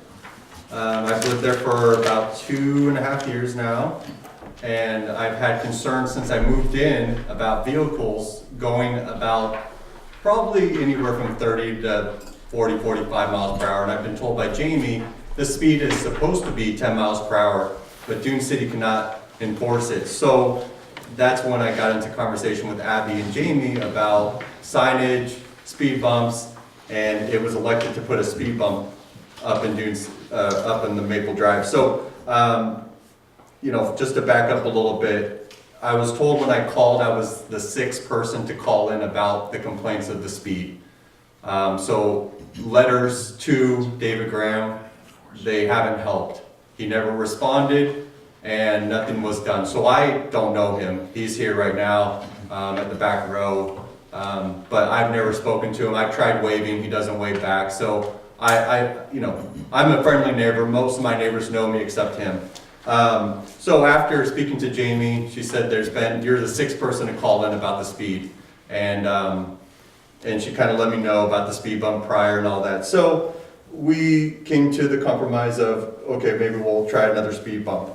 I suggested a speed bump because we have mailboxes on the street right in front of my house. A speed bump prior to the mailboxes and a speed bump after the mailboxes, because our road is narrow. Our road is like a one-way. It doesn't have any bike lanes, nothing in there. So there's no protection for any of our neighbors to go to the mailboxes, for one thing. My neighbor across the way, Jim Ortleaf, he's hard of hearing, and he has also called Jamie on this, and he is sometimes fearful of going to the mailbox because he can't hear. So there's been times that he has almost been struck by a car. So for the speed bumps to be placed in, and maybe signage, or if you guys pass signage, I can purchase the signs and put in slow down or 10 miles per hour if that is the speed limit. But this is to protect our neighbors. My family, I have my 1.5-year-old here, so he's running already, and he's gonna be in my driveway playing basketball or doing whatever this spring and summer. And I'm trying to protect him, and that's why I'm doing all this, to protect him. And it's not just one person. I stopped UPS a few weeks ago and told him slow down, and he was gunning it up the hill and going down the hill fast. So it's not just one person. This past Saturday, I saw a black Escalade flooring it up the hill and flooring it down the hill. Also another vehicle too, as well, dark gray, like Subaru. So it's not one person. This is just protection for everyone. And I don't even think all of our neighbors go 10 miles per hour. Most of us probably go 20 to 30, and that's just too fast. And so the only objection I have heard of speed bumps is I don't want to drive over them. That's the only objection I've heard from any of our neighbors. So to me, that's not an objection. That means that you don't want to slow down for the speed bumps to go the 10 miles per hour. So beyond all this, my dog almost got hit by David Graham a few months ago. I came running out to the street. I was talking to Lori, which is David's wife, and I was talking to her with my dogs at my driveway, and my dog heard him coming down the street and started going into the street. I ran out to tell him to slow down and stop. He was looking down at his phone or something. I don't even know still to this day if he even saw me or heard me. I just have a few notes here. So Jamie said that you guys can't enforce it due to no police officers, so the only way to try to do something about it is speed bumps will force someone to slow down, and signage will bring awareness to what the speed is, because there's no signage. So if it is 10 miles per hour, then it needs to at least be posted, or maybe slow signs. Let's see here.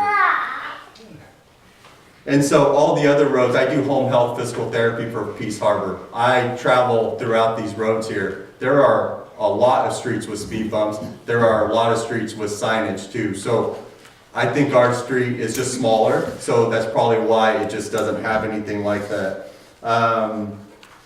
And there's been communication, I have been told, since I've only lived there for a couple of years, for 8 years or more. That's what Jim has told me, that's what Lori has told me, Aaron has told me, all of my neighbors. So nothing has really been done about it, and so I'm stepping in now because I have a young son. And I might not be here if I didn't, but I'm trying to keep him safe, and I could parent as much as I want, but just like my dog almost got hit, this could happen to my son. And Richard, the road commissioner, did sweep up after he removed the speed bump that he put in. It was too high up. I told Jamie and Abby it should be lower, and there should be 2, not 1, because 1's not gonna, you're gonna go fast all the way to it, then you're gonna go fast after it. 2 at least will slow them down lower on each side of the mailboxes. But he swept the road, and he actually was a witness to David Graham going up the road, and he told me, and if you guys need to speak to him, that wow, that guy was going pretty fast up the hill. He was not, going slower. And that was also after, he was talked to by Richard and Aaron Holmes about his speed. So if you guys want an unbiased person, you have someone that works or volunteers for Dune City that actually saw him speeding up the road. And that's really all I have. But again, we're just trying to keep everyone safe. My main objective, to keep my family safe, and that's it. It's not one person, it's everyone. And you guys are probably fully aware Dune City has a lot of speeders. And even on Clear Lake and Canary that I drive on, you won't see anyone, and then boom, someone's right in your butt, going 60 miles per hour. So it's an issue, like it probably is everywhere. And I just feel like now that it has been brought to awareness this far, if nothing is done, then Dune City could be liable if someone does get hurt now, because there is a real issue here, and there's been a lot of communication lately between our neighbors, including David Graham, to slow down. So there has been, people going slower now, but is it going to be consistent, and is it going to be everyone? No, So a way to force it, if you guys can't enforce it through law enforcement, would be speed bumps, just like you guys have down other roads. And Earhart may even need a few more right when you drive into Earhart, because my wife driving out of Maple almost got sideswiped a few times by big trucks. I don't know who they are, but just flooring it down Earhart all the way to the stop sign to Clear Lake. So that road is an issue too, because it's so long that people drive really fast. So thank you for your time, and that's all I really have to say. If you guys have questions, let me know. Not at the moment. Okay. Thank you. All right, thank you. Thank you, Brian. On the dais are 2 letters one was a transcription of, my interpretation, let's put it that way, of the conversation that I had with Mr. Holmes. And the other is a letter that was submitted by Dwayne Fowler, also another property owner. I can read them in the record if you want me to, or I can just, whichever you prefer. So. I think I would like to have it in the record. Okay. The first one will be the letter from Mr. Fowler regarding the Maple Drive speed bump. Should be called a stop bump, as I have to come to a stop and ease my car over the one that was installed just below my driveway. There is a curve right above my driveway, so there is a limited view of anyone coming down, and if someone is speeding coming down and I have to stop for this stop bump, there could be an accident. So I want to make sure this is on the record for any future incident. If the reason for a stop or speed bump is someone is speeding, then put the bump above my driveway, as that would be the best place for it. Also, there could be a speed reader with camera put along the side of the road like the one that was used on Clear Lake Road a while ago to see if anyone is actually speeding. And if someone on Maple Drive wants a speed or stop bump installed, I say put it right before their driveway so they can deal with it daily and then see how long before they ask for it to be removed. Also, the best thing that has been done for Maple Drive for a long time was having it swept right after the stop bump was removed. If Dune City can have this done, say, a couple of times a year, that would help out a lot. And that's Dwayne Fowler. My conversation with Aaron Holmes on March 11, 2019. Aaron Holmes lives near the end of Maple Drive. When this issue was first brought up, he agreed the installation of a speed bump on Maple Drive would be a good idea since he had been trying to get the Graham traffic, making a point that the vehicles speeding up in Maple are not always David Graham, but often his children or friends of his children, to slow down for some time. Now, however, since Richard Palmer swept the street, much of the gravel always ends up on Aaron's property, and since both Richard and the city administrator have spoken to Mr. Graham, Aaron believes that Mr. Graham and the kids and friends are all making an effort to remember to slow down, especially now that the gravel has been cleared off the road and they no longer have to get a running start to get up the hill. For these reasons, and since he witnessed his neighbor rudely yelling at both the Graham vehicle drivers and the UPS driver, he believes that the speed bumps are not necessary. All right. Now time for our consideration of the issue. Do we have Mr. Graham wanted to speak? I'm David We Graham. didn't sign in, so. No, he didn't, but we were late getting the form. Okay, sure. That's fine. You guys have teenage kids? So, I don't own a gun store, by the way. That's my oldest boy, Nathan. He did have a little shooting range at the back of the property. He does not do that anymore. So a lot of the complaints, I think, are from months past. Nathan has also moved out with his girlfriend. And Nathan's got a lead foot, but he's a good kid. He owns Florence Gun Shop, so some of you might know him. So he's not there anymore. He's not a concern. I have had a chat with Sean, my youngest. He graduated this year. And he is going to keep the speed down. He does work in the shop building around the corner, and that's the only way to get around to the shop building. It goes straight up. There's not a driveway between the house and the shop, so you got to go around. So I've had that chat with him and his girlfriend. Now, there's a lot of traffic comes up there. I told him he needs to limit that. He needs to limit his friends coming up there. And I believe you talked to one of his friends the other day. So, I don't have a lot of control over them. So the speed bump, I'm not opposed to the speed bump. I just, like I was trying to tell Jamie, you got to get a running start at my driveway. It's pretty steep. It's longer than Maple Drive. Maple Drive is 2 blocks. My driveway is probably 3 blocks long. And it's steep. And if you're in a 4-wheel drive, no problem. But if you're in a rear-wheel drive pickup, you can't go up there. The other problem is, what is the speed limit? I mean, where I come from, if it's not marked, it's 20 or 25 miles per hour. If you're in a school zone, it's 20 or 25 miles per hour. So I had been driving 20 or 25 miles per hour. So yes, I've been speeding, I guess, not knowing I was speeding, thinking I was doing the speed limit. Because there's nothing out there that tells you what the speed limit is. Nothing. So I agree. Probably a sign up there. Now, I was told it's 15. He's saying it's 10. I don't know. Somebody needs to make up their mind what the speed limit is. Because I want to obey the law. So that's about all I know. Oh, the house is in Dune City. I've been paying for the permits and stuff for their garage add-on. I know, I saw that, but Yeah. that's not the way it's listed with the county, so we need to figure that out. Well, are my permits good? Well, I don't know. That's why I said we I gotta hope figure we're that not out. pouring all that money into the house and then turn around and say, oh, now you gotta rip it all off and tear it down. The So- county's gotta change their records. Anyway, yes, that is an issue we need to address. So I guess my point is, a lot of complaints, I agree. No one's ever approached me. I never met you, sir.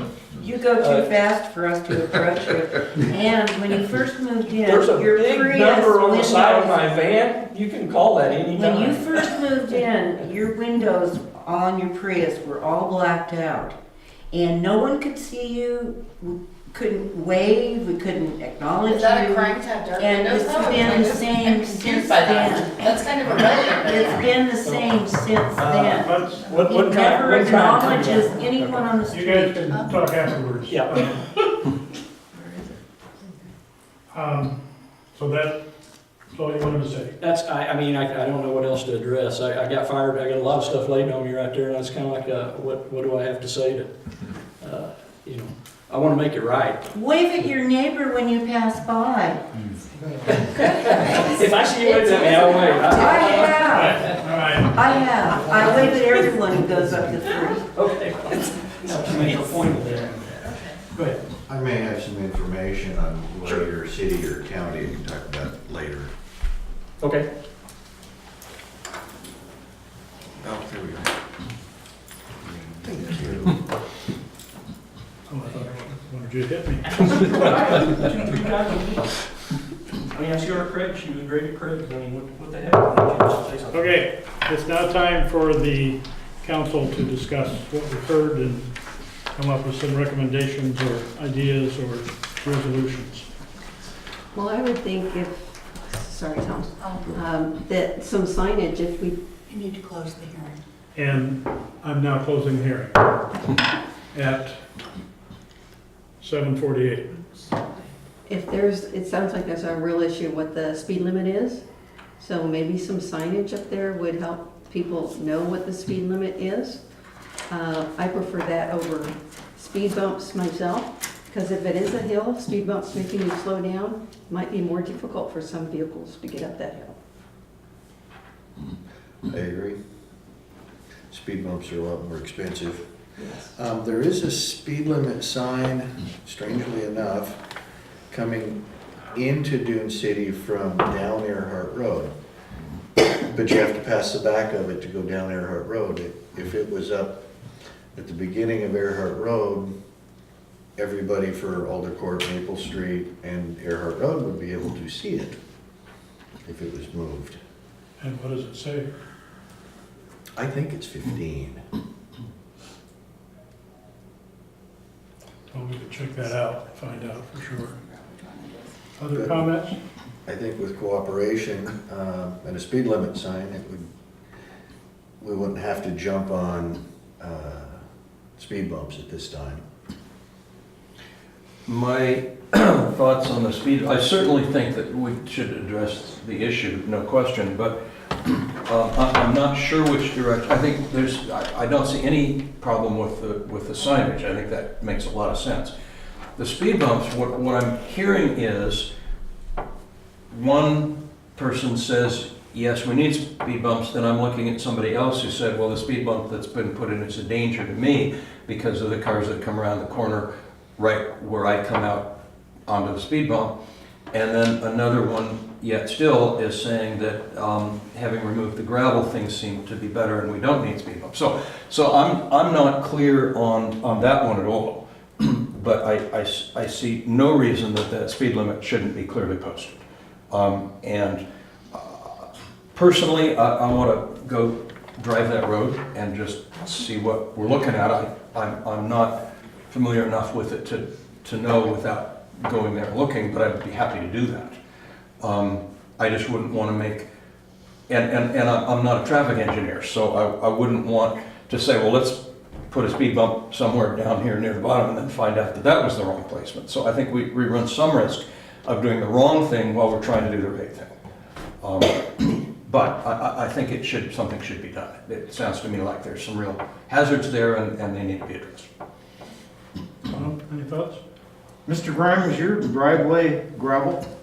The steep, It real steep? was chip and seal, Okay. And they put in, so you were calling it a speed bump, but it wasn't a speed bump. It was a really small bump that was at an angle to divert the water. It wasn't working, and what was happening is people were coming up the driveway, and it was on my property about 1/8 of the way up the driveway.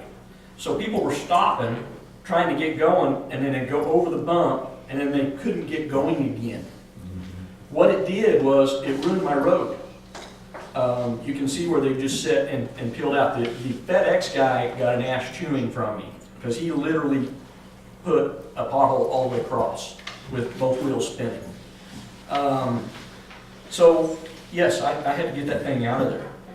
It was messing everything up. Is your driveway in the city limits of Dune City? Yes. As far as I know it is. I mean, I'm being told it's Lane County and I'm being told it's Dune City. I've been paying, so. It's a driveway, it's not, okay, so I bought Sunset Ridge Edition. Right. It's 5 That's lots, and the person prior to me paid a lot of money to get all this stuff done because he was gonna sell off these 5 lots. Okay, then he went bankrupt, I bought the property, and so, I don't know where it was at in Dune City when he was trying to get that road done.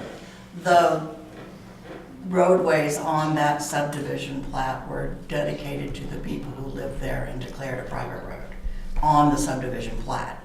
So it is a private road. Maple Drive, is that what we're saying? Maple Drive. Maple Drive is private from one point up. There used to be a pin there because the first time I had concerns, I had Gene Wabi come out and mark that so I would know where it was. But those stakes didn't last long enough for me to even see it. I think Richard may have seen them. But, so I don't really know exactly where, but where the subdivision begins, which is where your property starts, is where the road becomes privately owned and not Dune City roadway. So his driveway is not in Dune City then? It's in Dune City, but it's a private road. His house sits right on, like, maybe his living room might be in Dune City. Yeah, so that one's another issue altogether. And there was a speed bump somewhere Yes. along here and it mysteriously disappeared? Seriously, It wasn't a speed bump, it was at an angle to divert the water as it came down the road. And that was the Into a primary drainage purpose. ditch. I wasn't around, it was put in years and years ago. So this is another conversation, because we need a grate across there to grab the water and pull it off. Not a speed, we don't need a bump, we need a grate. But I understand they're really expensive. Like a strip drain? Yes. Ryan, your son's raising his hand. Does he have a comment? No, but I was just gonna say something. I mean, there's not a hill where there's 4 houses clumped up at the bottom. After you get past the mailbox, then it starts inclining. And that is where the speed bump recently was put in, and that's where everyone had a problem, including Dwayne Fowler that wrote that letter, which I guess made it difficult for him to get out. So if there's already a speed bump purchased, it was already installed a month ago, and then it was removed because of multiple complaints.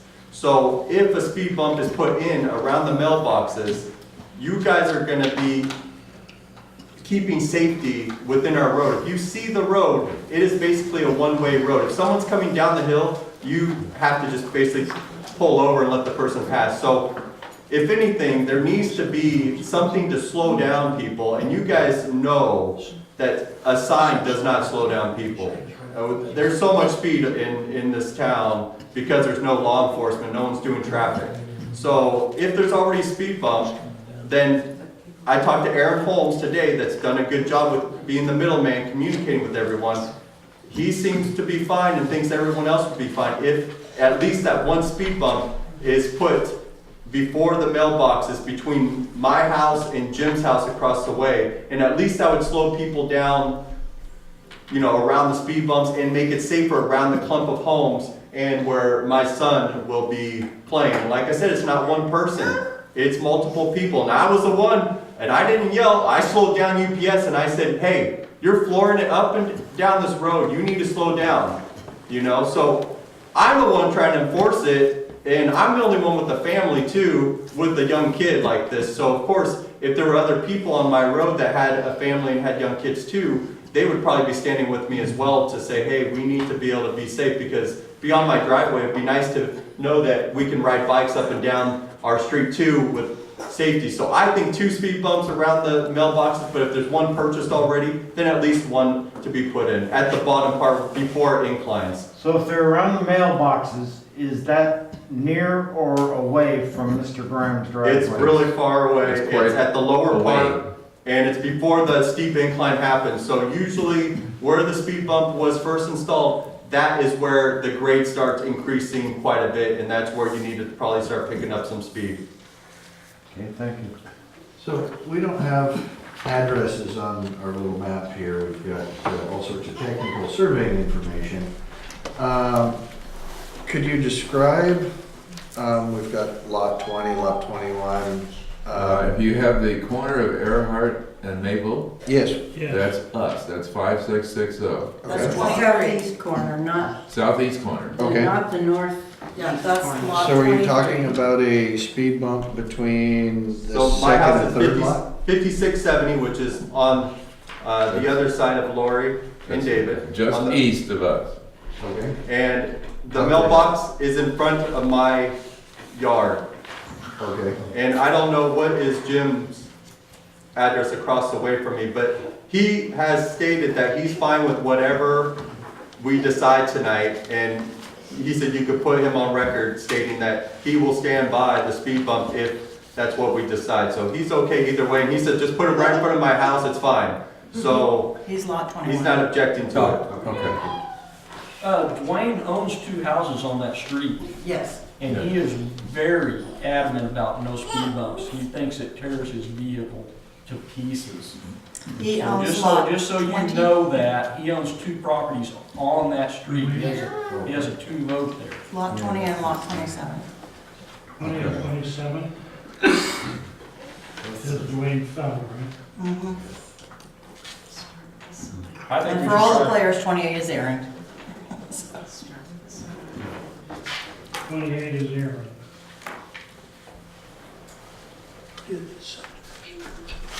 Mark Harrison.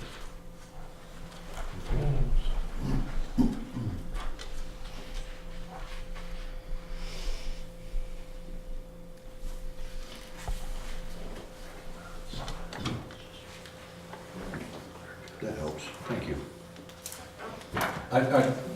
Given the fact that somebody feels their vehicle is being torn up by speed bumps, I would like to note that having personally driven over many different kinds of speed bumps in the course of my life, there are very big differences in the kind. You can have very large ones where your vehicle bottoms out on them if you're not going 1 mile an hour. You can have very small ones where the faster you go, the more efficient it is because you bounce right over them. So if we're going to do speed bumps, we should also be careful about what kind are going to be the most effective. I have a recording if you'd like to see the street. Oh, Oh, that'd be wonderful. yep, I thought it might be beneficial. yep. Okay, so that's my driveway. Okay. Can you guys? That's the gravel part? That's the it's chip and seal. So we're looking down the Can you hill now? guys see this? All right. Yeah, and we're turning. Okay. This is Dwayne's house. That's the first house as you come down. That's my driveway here. You're coming down.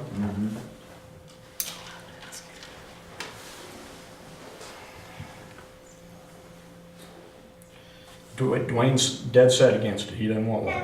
Okay. But that's a nice level road. Okay, this is where the one speed bump was at that they just took out, trying to get a run up my driveway. Okay, this is Aaron's house here to the left. But right when everyone turns on Aaron says Maple he Drive, doesn't. including this guy right here, flooring it usually, 40, 50 sometimes. Okay. Your house is where? Scarier? So don't let him fool you. I don't drive that fast up there. Yeah, you have. Do you have a speed gun? You have a You got it, man. Okay. Okay. Okay.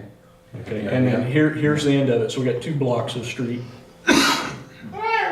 Here's the mailboxes here. Mailboxes he's referring to,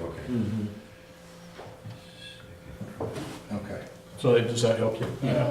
The hill commences at Earhart. Okay. That is not level there. It's quite Go in, it gets really hilly up by you, but it is a hill, it's not a level street. Okay.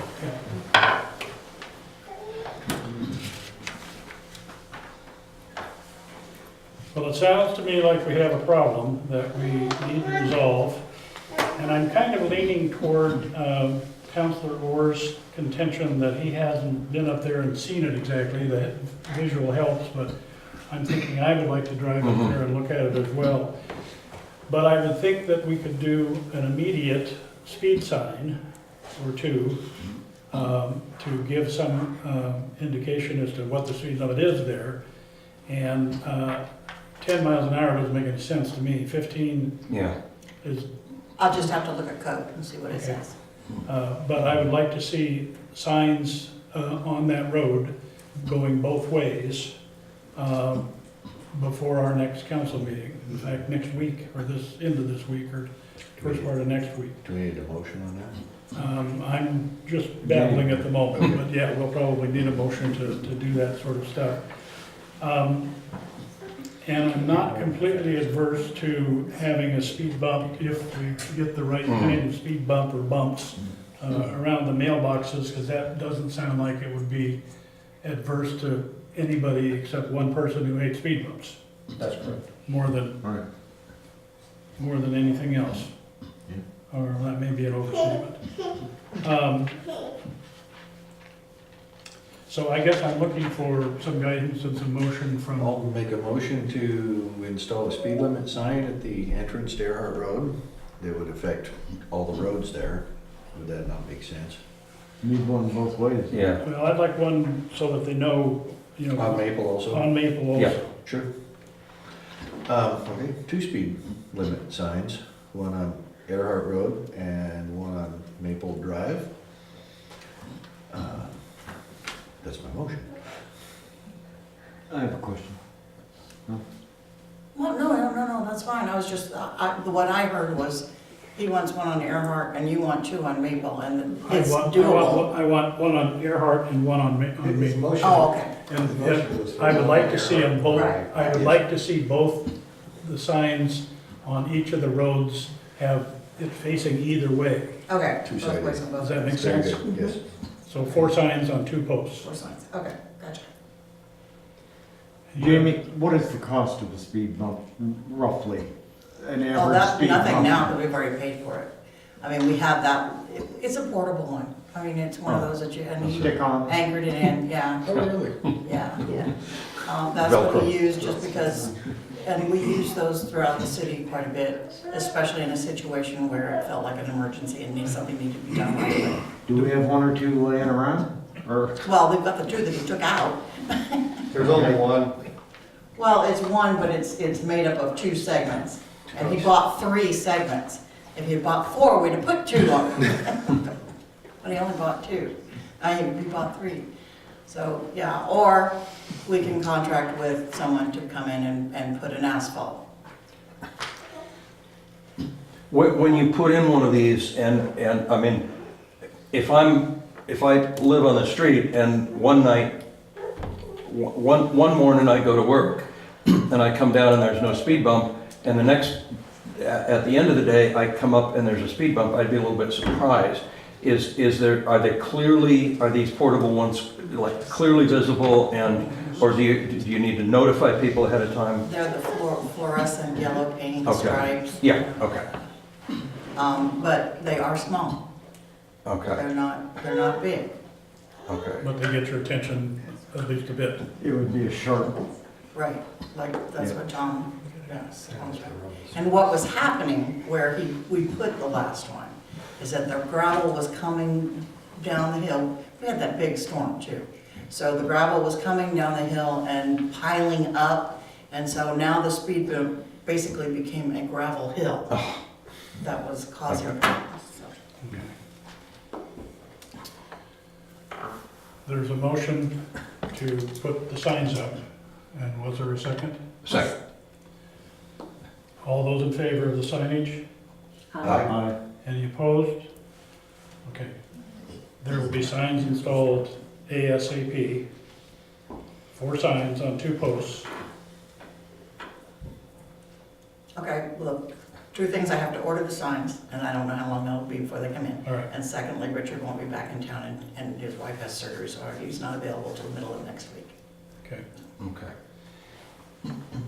And is there anything about the speed bumps? I feel a little uncomfortable putting forth a motion or voting on something without having gone out there to look at it. That's kind of right. So I would say perhaps we put that one off till next month, and I'd be happy to go out with any of the rest of you that, we can take a look and then come back and be a little bit more knowledgeable about where we could put one and how it would affect the neighbors. I agree. Table this till next month.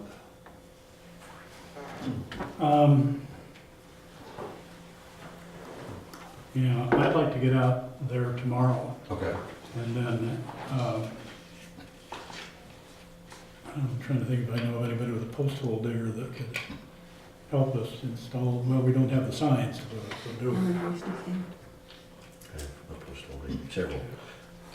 Now, is your idea, and you want to look at both the signage where that's going to go and also at the speed bump issue? Yeah, the reason I'm in a hurry tomorrow is to get the signage in. Yeah, exactly. And then take a gander at where we might We need to do a locate. do the speed bumps.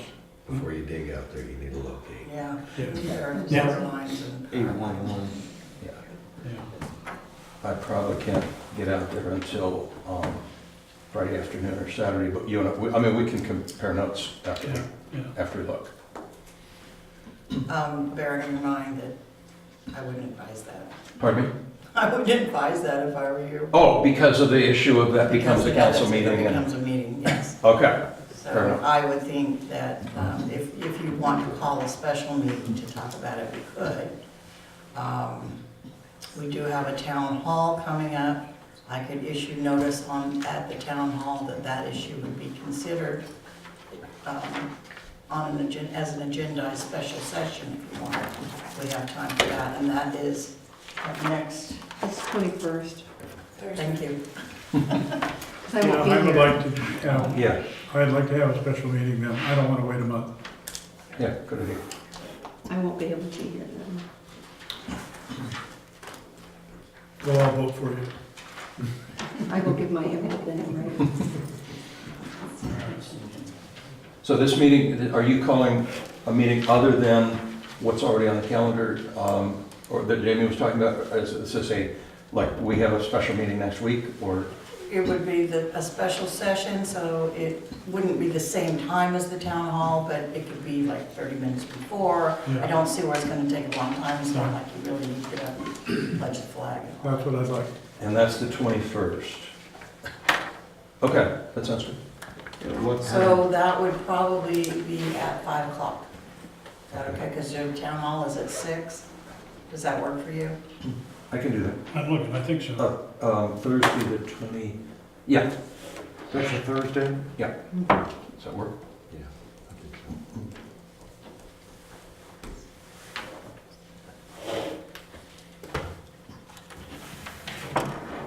All right, 5 o'clock special meeting, right? Yep. Is that what we're calling it? I'm sorry? Special session, special Special meeting? session, yeah, it would be a special session. And there you can share all of your thoughts and information. Oh, good. Thanks.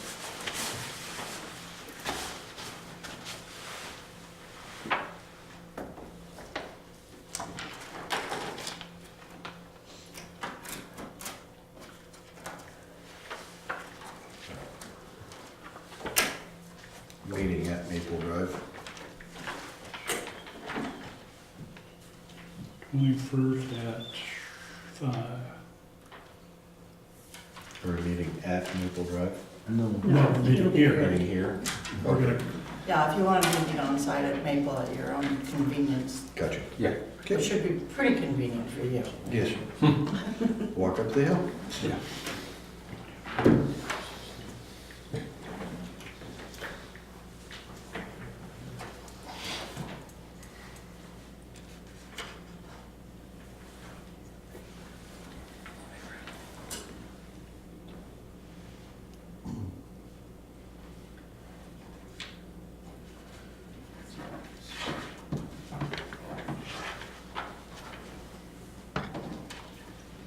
All right, I'm in for photo, okay.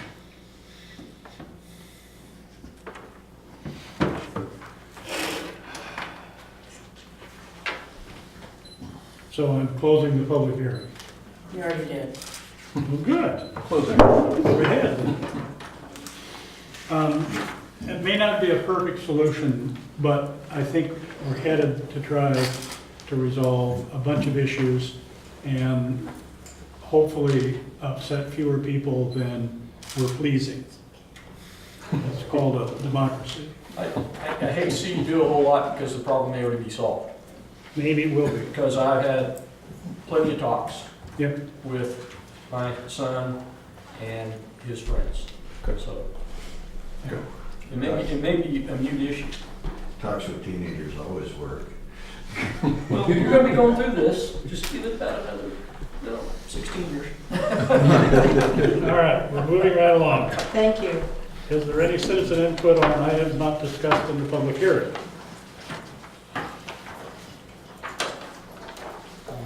Aaron Bauer.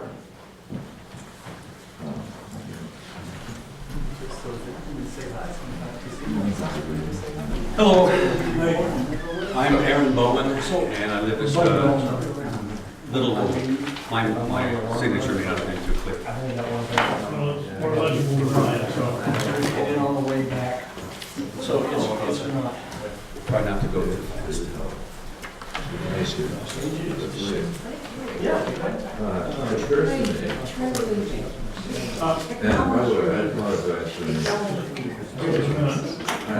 I usually have that effect on people.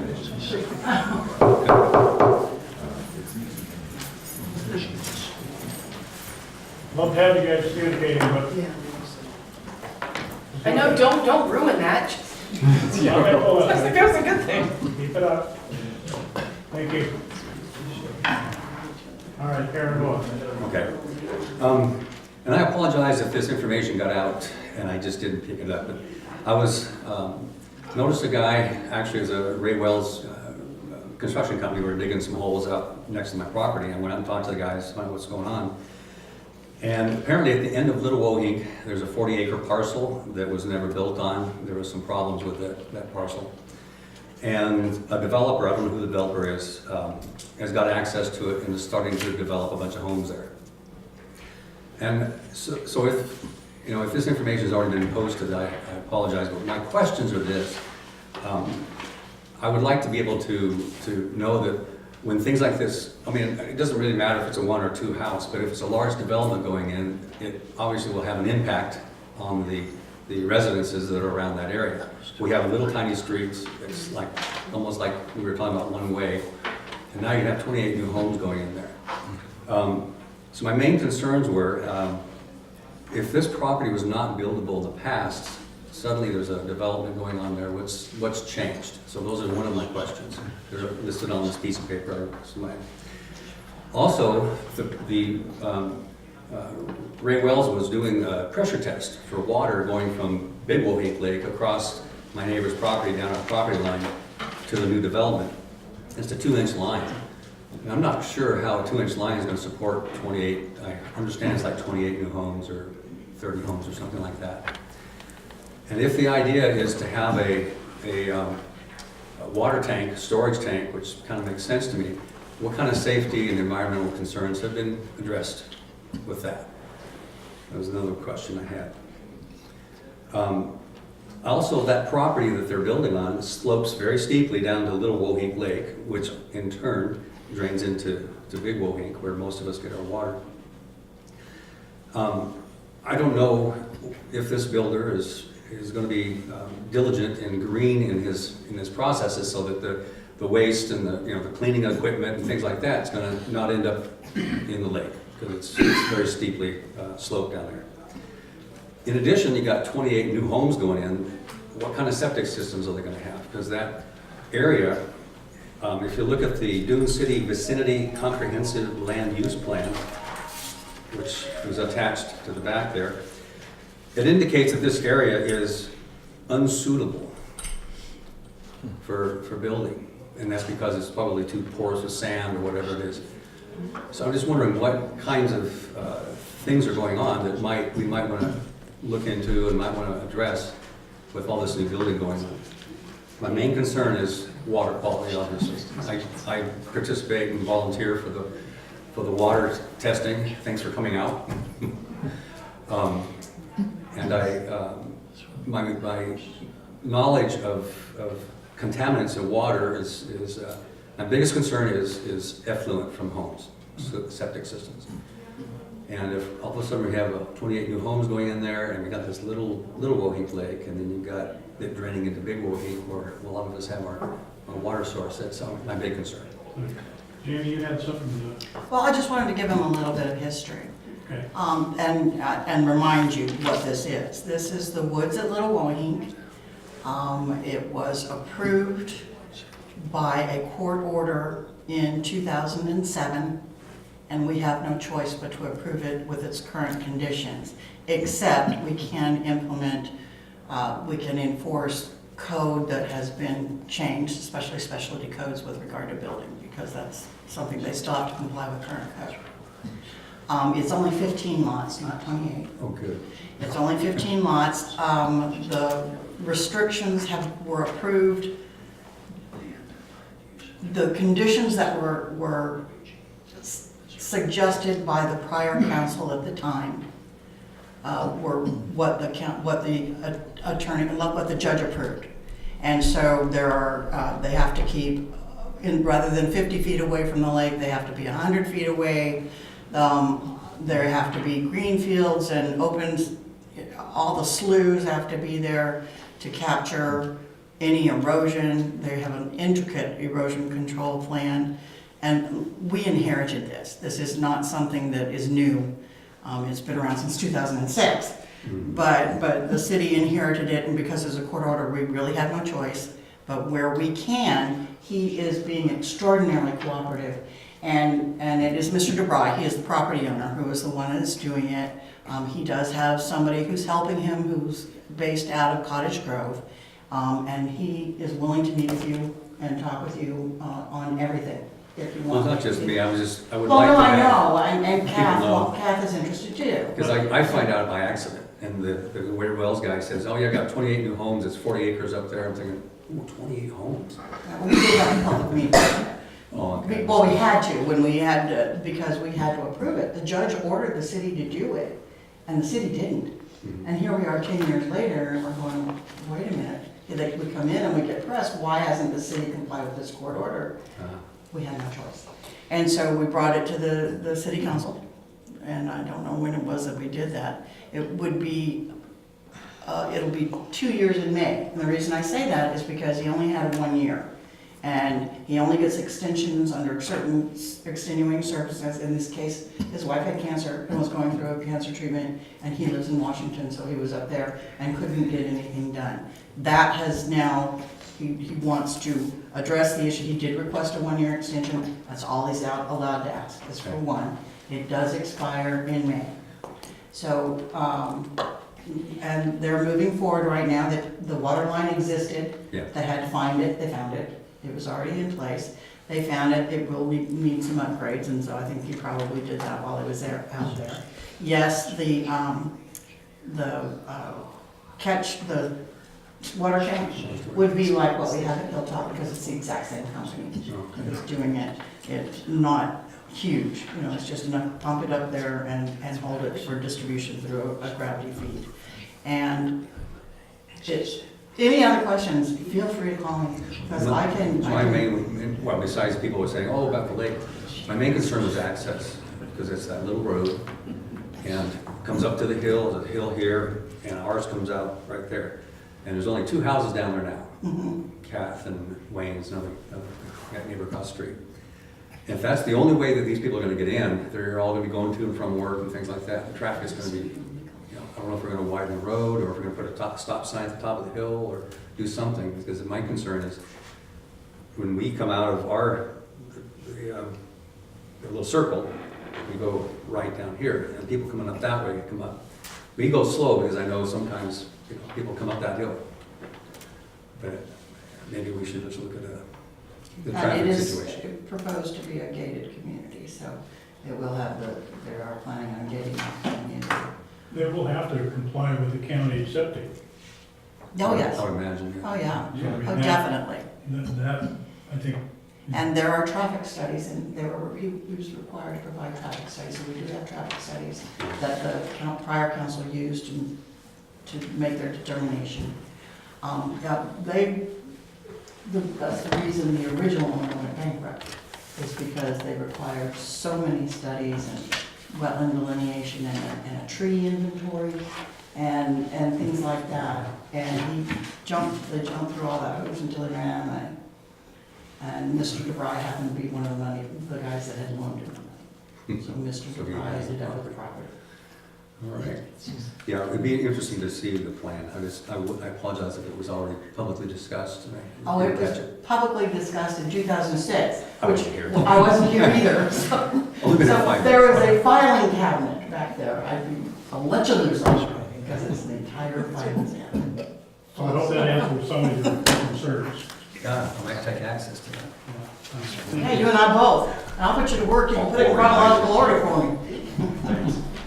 All right, we're moving on to new business, Silkworth River Trail cleanup. We did receive tentative approval from both the state and the feds to get into the river, and then the next day they sent me a form to fill out for a temporary permit. So I started working on the temporary permit, but I don't. As long as it's for safety purposes, there's nothing to stop us from doing it. All right, super.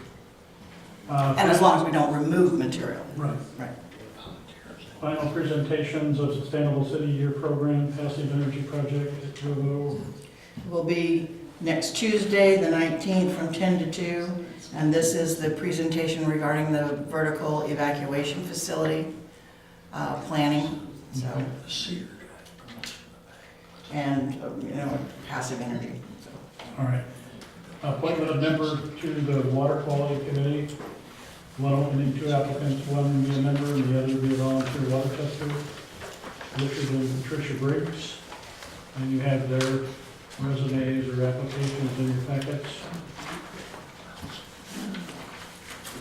And we'll need a motion on that.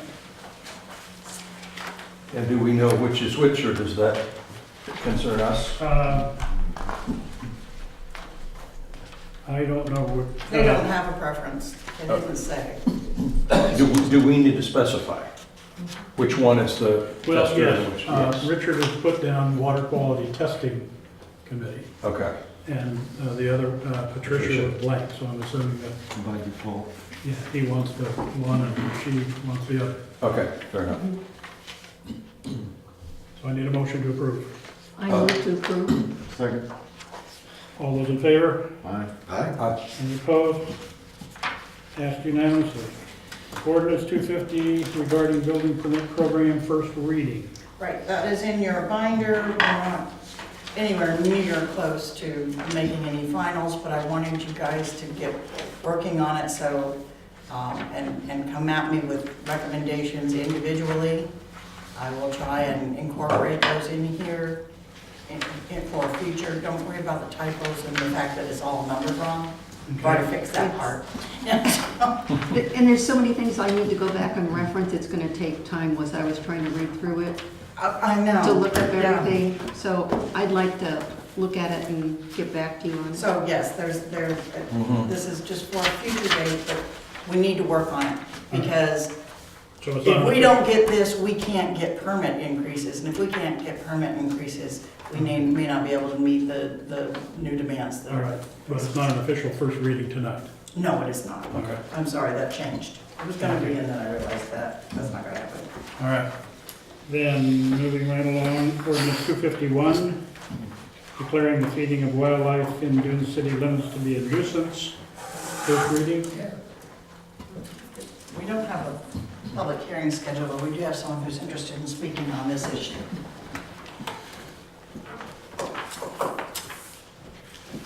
Gene Scott. You really want John me up there Scott. talking to you?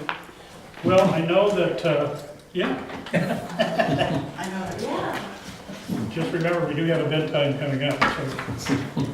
Don't look at me. Okay.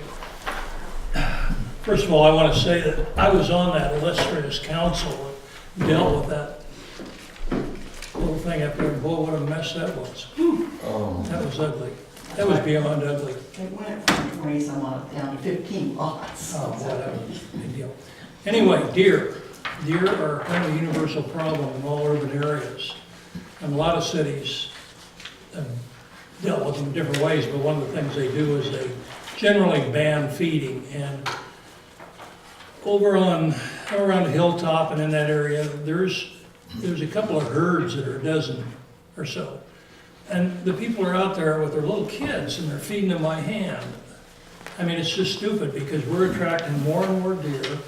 The deer are gonna get disease, we're gonna attract cougars, and that's not a stretch. We had one right down by our house here just a few days ago. And, I mean, it's easy pickings for the cougars because there's this dumb deer, because they are dumb because they're urbanized, you know, they're tamed. Because they've been hanging around human beings. That's right. Anyway, I think we should really discourage it. It isn't against the law with ODF and W, but they really do discourage it.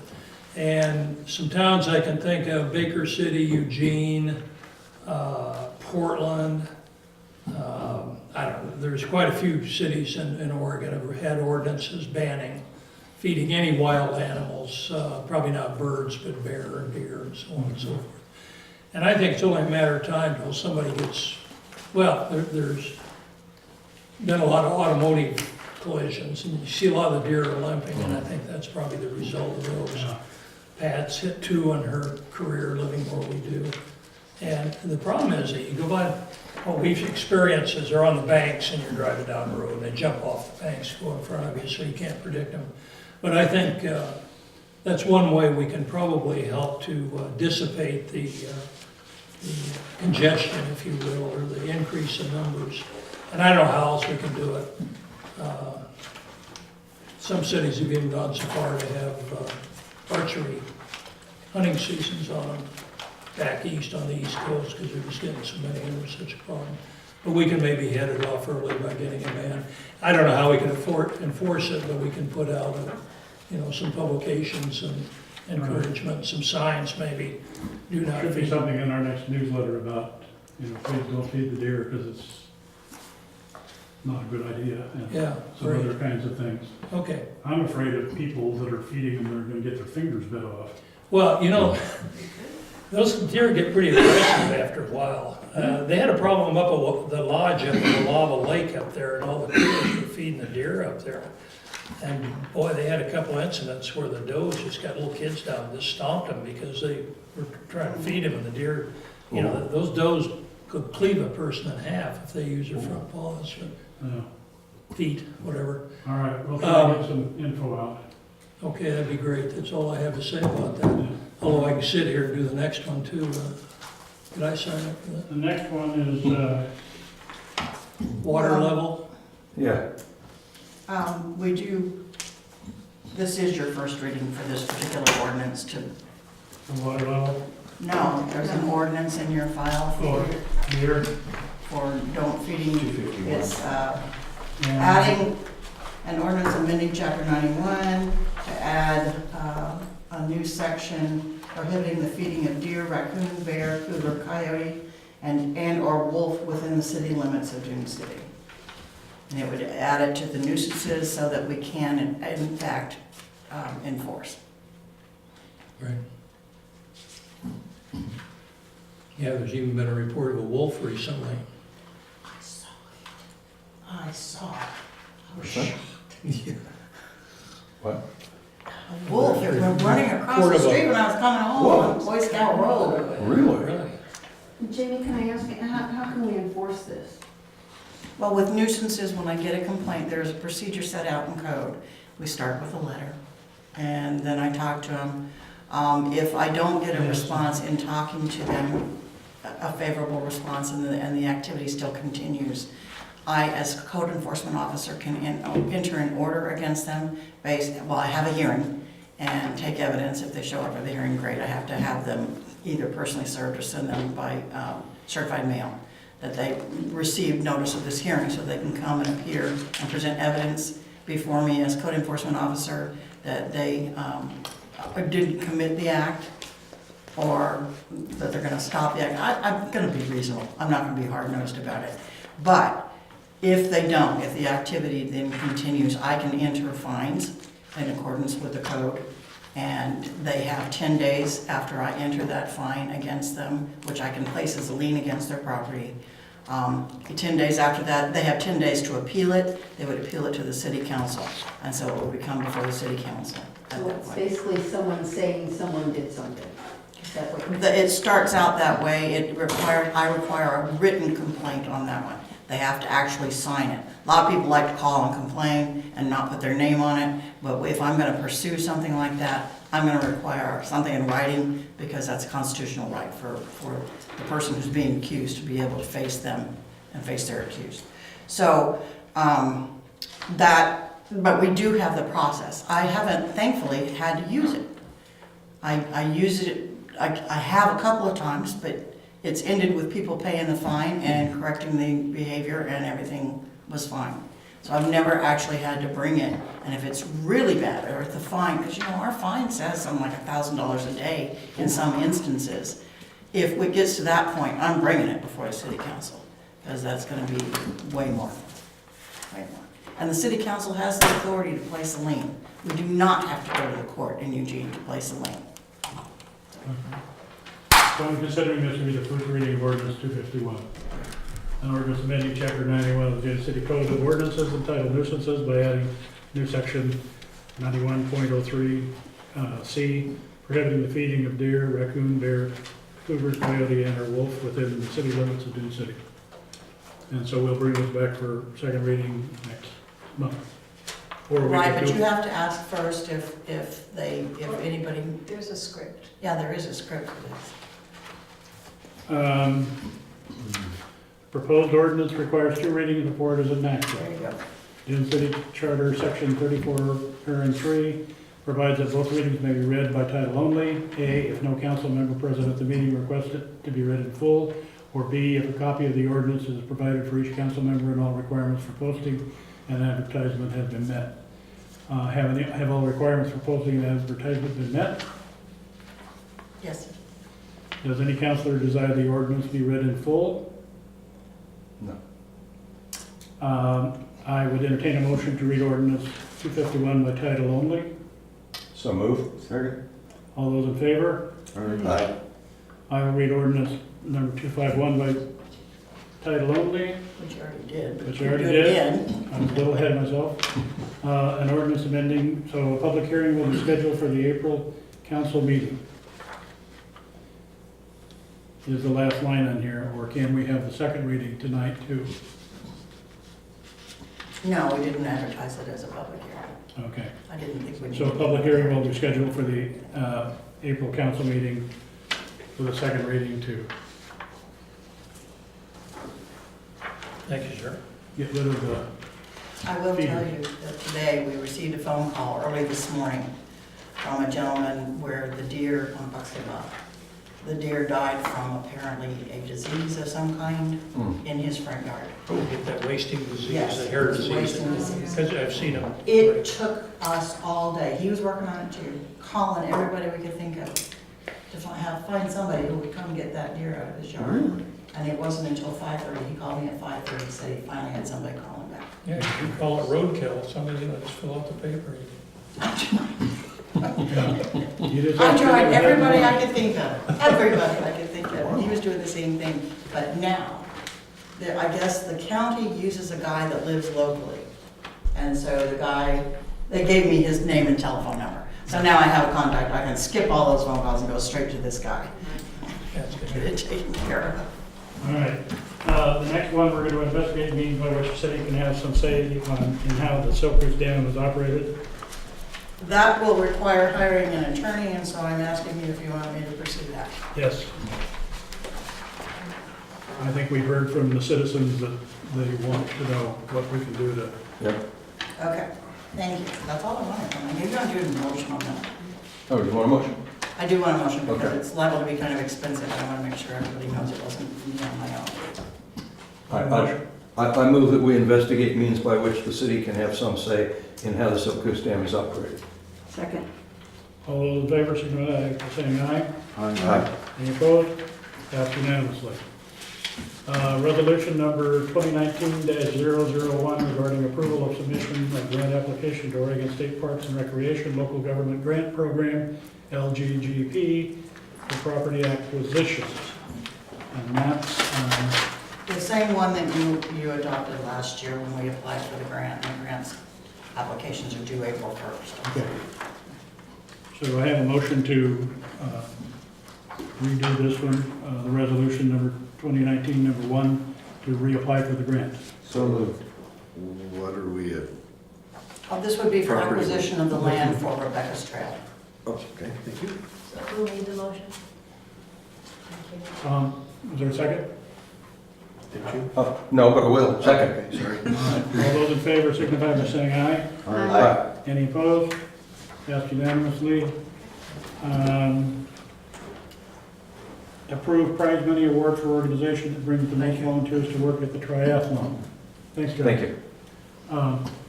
In the past, the award has been, what, 250? 250. Makes sense. Do you need a motion? Yes. Okay. I move that we approve prize money award in the amount of $250 for the organization that brings the most volunteers to work at the triathlon. So moved. Second, rather. All those in favor? Aye. Aye. Any opposed? Passed unanimously. There's no executive session. Old business. Adoption of Dune City goals for 2018-2019. They were in your packet. They looked great to me.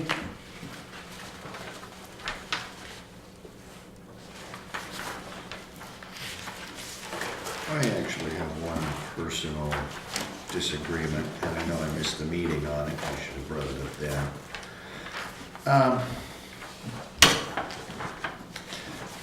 I don't know what page we're on here. Oh, yeah, it's way too. Thank you. Yeah, very good. Personally, I am not a big fan of city licensing, the business license thing.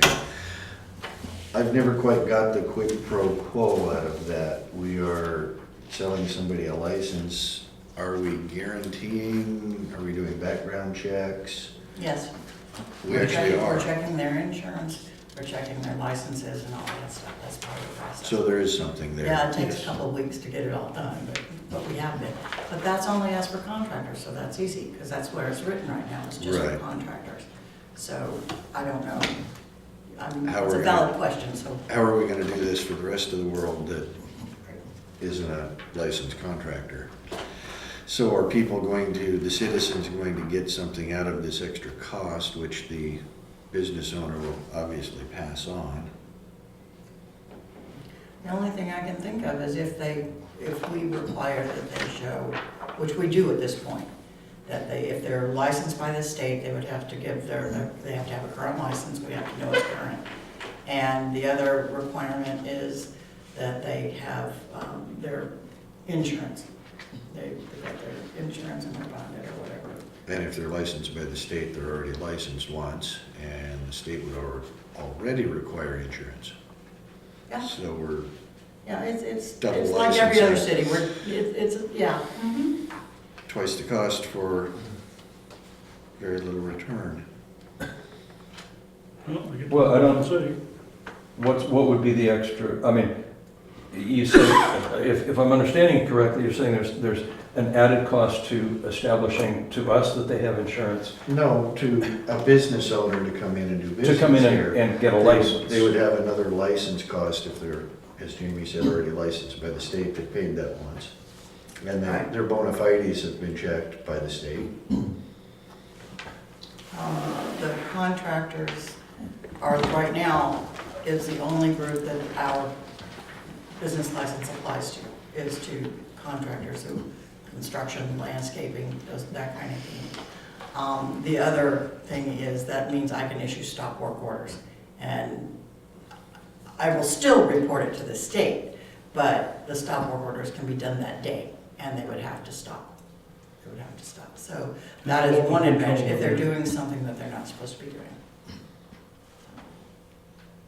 You can do that. Don't you do that anyway with any kind of Oh, permit? You can't. If they well, don't if it's a have the- permit, but a lot of times there's no permits involved. If they're, I'll give you a prime example of the last major stop work order.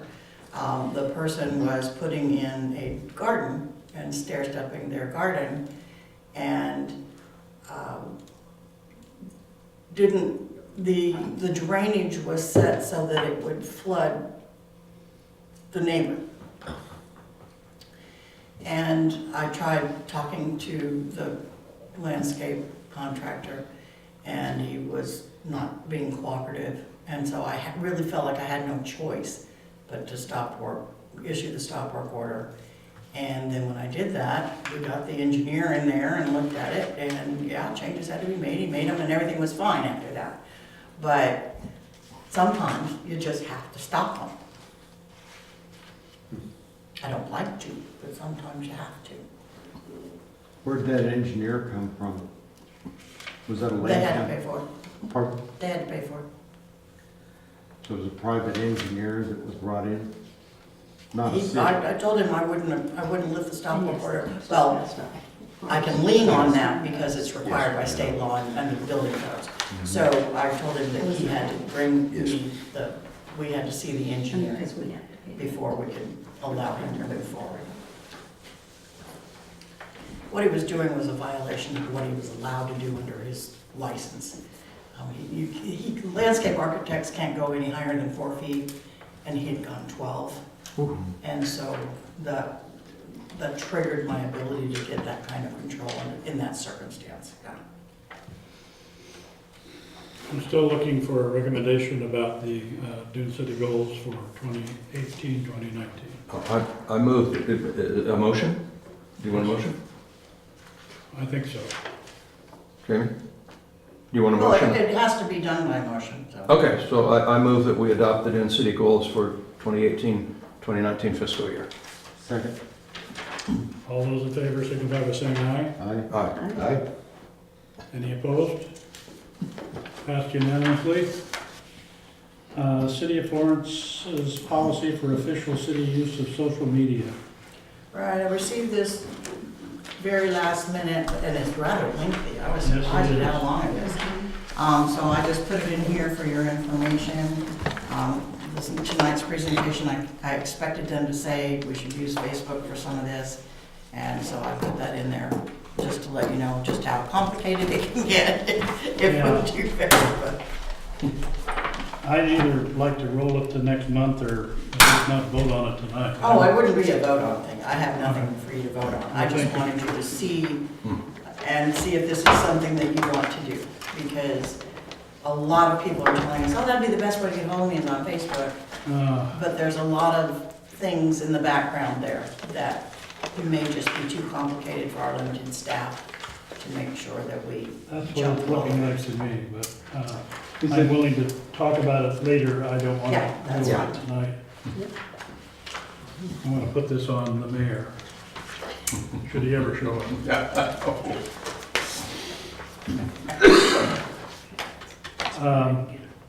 So let's roll this to next month for something people want to talk about. The next one is, A reminder to get your sponsorships in. I have, You did, yes. I'm proud of you. Sponsorship for the 7th Annual Triathlon and Duathlon. You get a free race shirt if you put in $100. And people will thank you.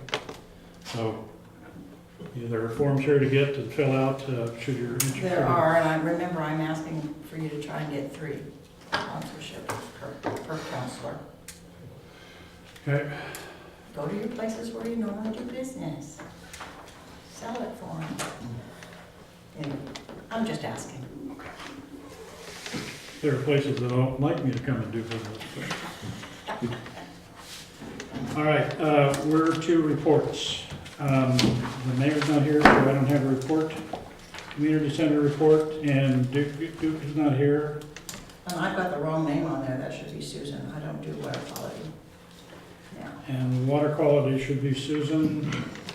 And you have in your packet the water quality meeting minutes and the readings, and you want to talk about it? Just quickly, I went out and did the water testing this last month with them, and I'll probably go out again, and we are going to start testing on Silk Coos starting in May, as soon as we have a boat available. So we'll have another boat and another team, so we'll have 2 teams going out. Okay. Good. Well, we've always tested on Silkus at the launch. Which isn't good enough.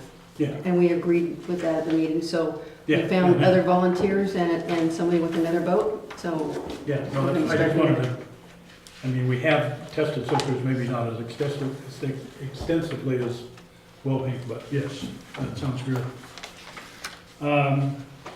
Public Works, maintenance, You talked about it at length. emergency services, city administrator, recorder, anything there that you need to know? or 2 quick things. I'm going to remind about the Emergency Expo on the 30th. That's coming up, and Megan did announce, and it's already started, that the road work has started on 101. Yes, that's obvious. Yes. Because- And it will continue until about October, but they're going to shut it down for roadie days and for the 4th of July. All right. Yeah, that sign scared me to death when I saw that it was gonna be beginning of March and ending in October. But there was a bridge. It was a new bridge, but then. What are they doing out there? Putting in new sidewalks, more user-friendly sidewalks and. What they're doing right this minute is replacing some of the water lines. And the water lines So I'm and. doing I was gonna say, they have Septic lines lines. across the street, so Yeah. to me, there's Yeah. more going on than. All right, for the good of the order, Susan. Anything? I'm going to pass. It's been a long night. I have a couple things I'll ask to be on the agenda for the next meeting. All right, Ron? Nothing more. I don't have either. I want it known that I've held one of the longest meetings I've had. So noted. So it's your 8:48. fault? Yeah. Well, I don't know that it was all my fault, but I'll take my share of this blame. There was a lot of. It was a